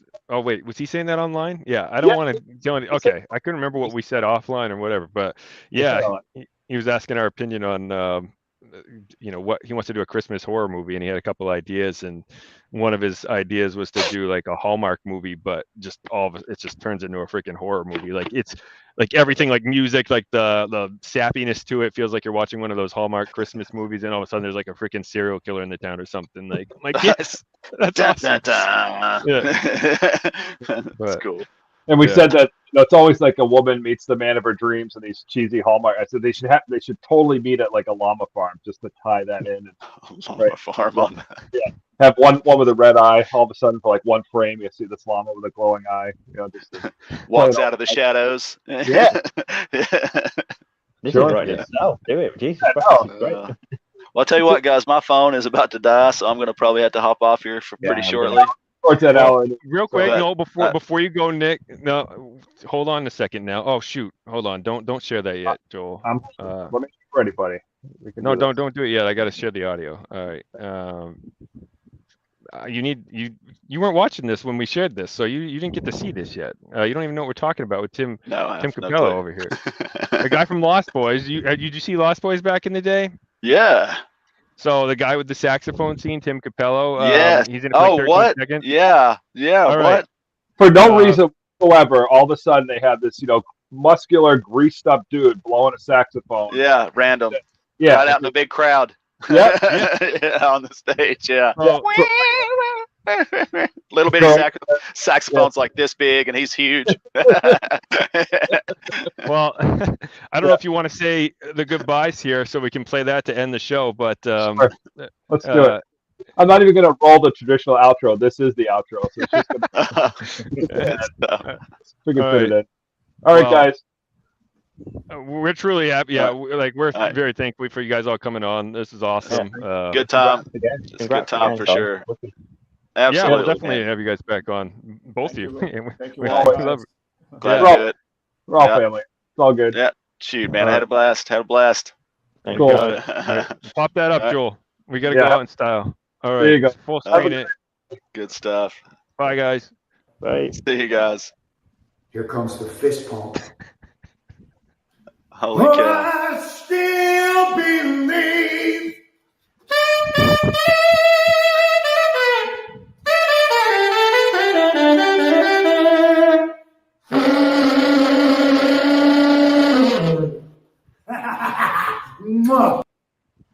That is the shit, dude. That is great. There was way more than that. I just wanted to share that. We're still on. That's so cool, dude. All right. Well, that's so cool. Yeah. That was like a 10-minute video he did for us. That was just like I made it to that spot. Wow, that's really him, dude. I remember that whole scene, and he's this huge, muscular guy, just enormous, and this saxophone's like this big, and he's just playing that thing up, man. It's loving it up. That is the best, dude. You guys are great. Listen, thank you guys. Seriously, my phone is about to die, but thank you very much for letting me come in. And man, seriously, you guys are my boys, and I'm really excited for everything that you guys are doing, because like I told you in the beginning when I first met you, man, you guys are awesome, and everything you're doing is awesome, and I'm really happy to be part of it and call you as my buddies. Yeah, man. Hey, when things get close there, April, whatever, dates there. Oh yes, we'll have to have you back on to talk. So yes. It's always that I want to talk about it stuff. Right. Yeah. If anybody wants to look it up, just Google me. If you put in Nick White Paranormal, it'll bring up all kinds of stuff, and friend me up, look me up. Yeah. And I love you guys. I love you. All right. Talk to you guys soon. Have a good night, pal. Take it easy, everybody. Bye bye.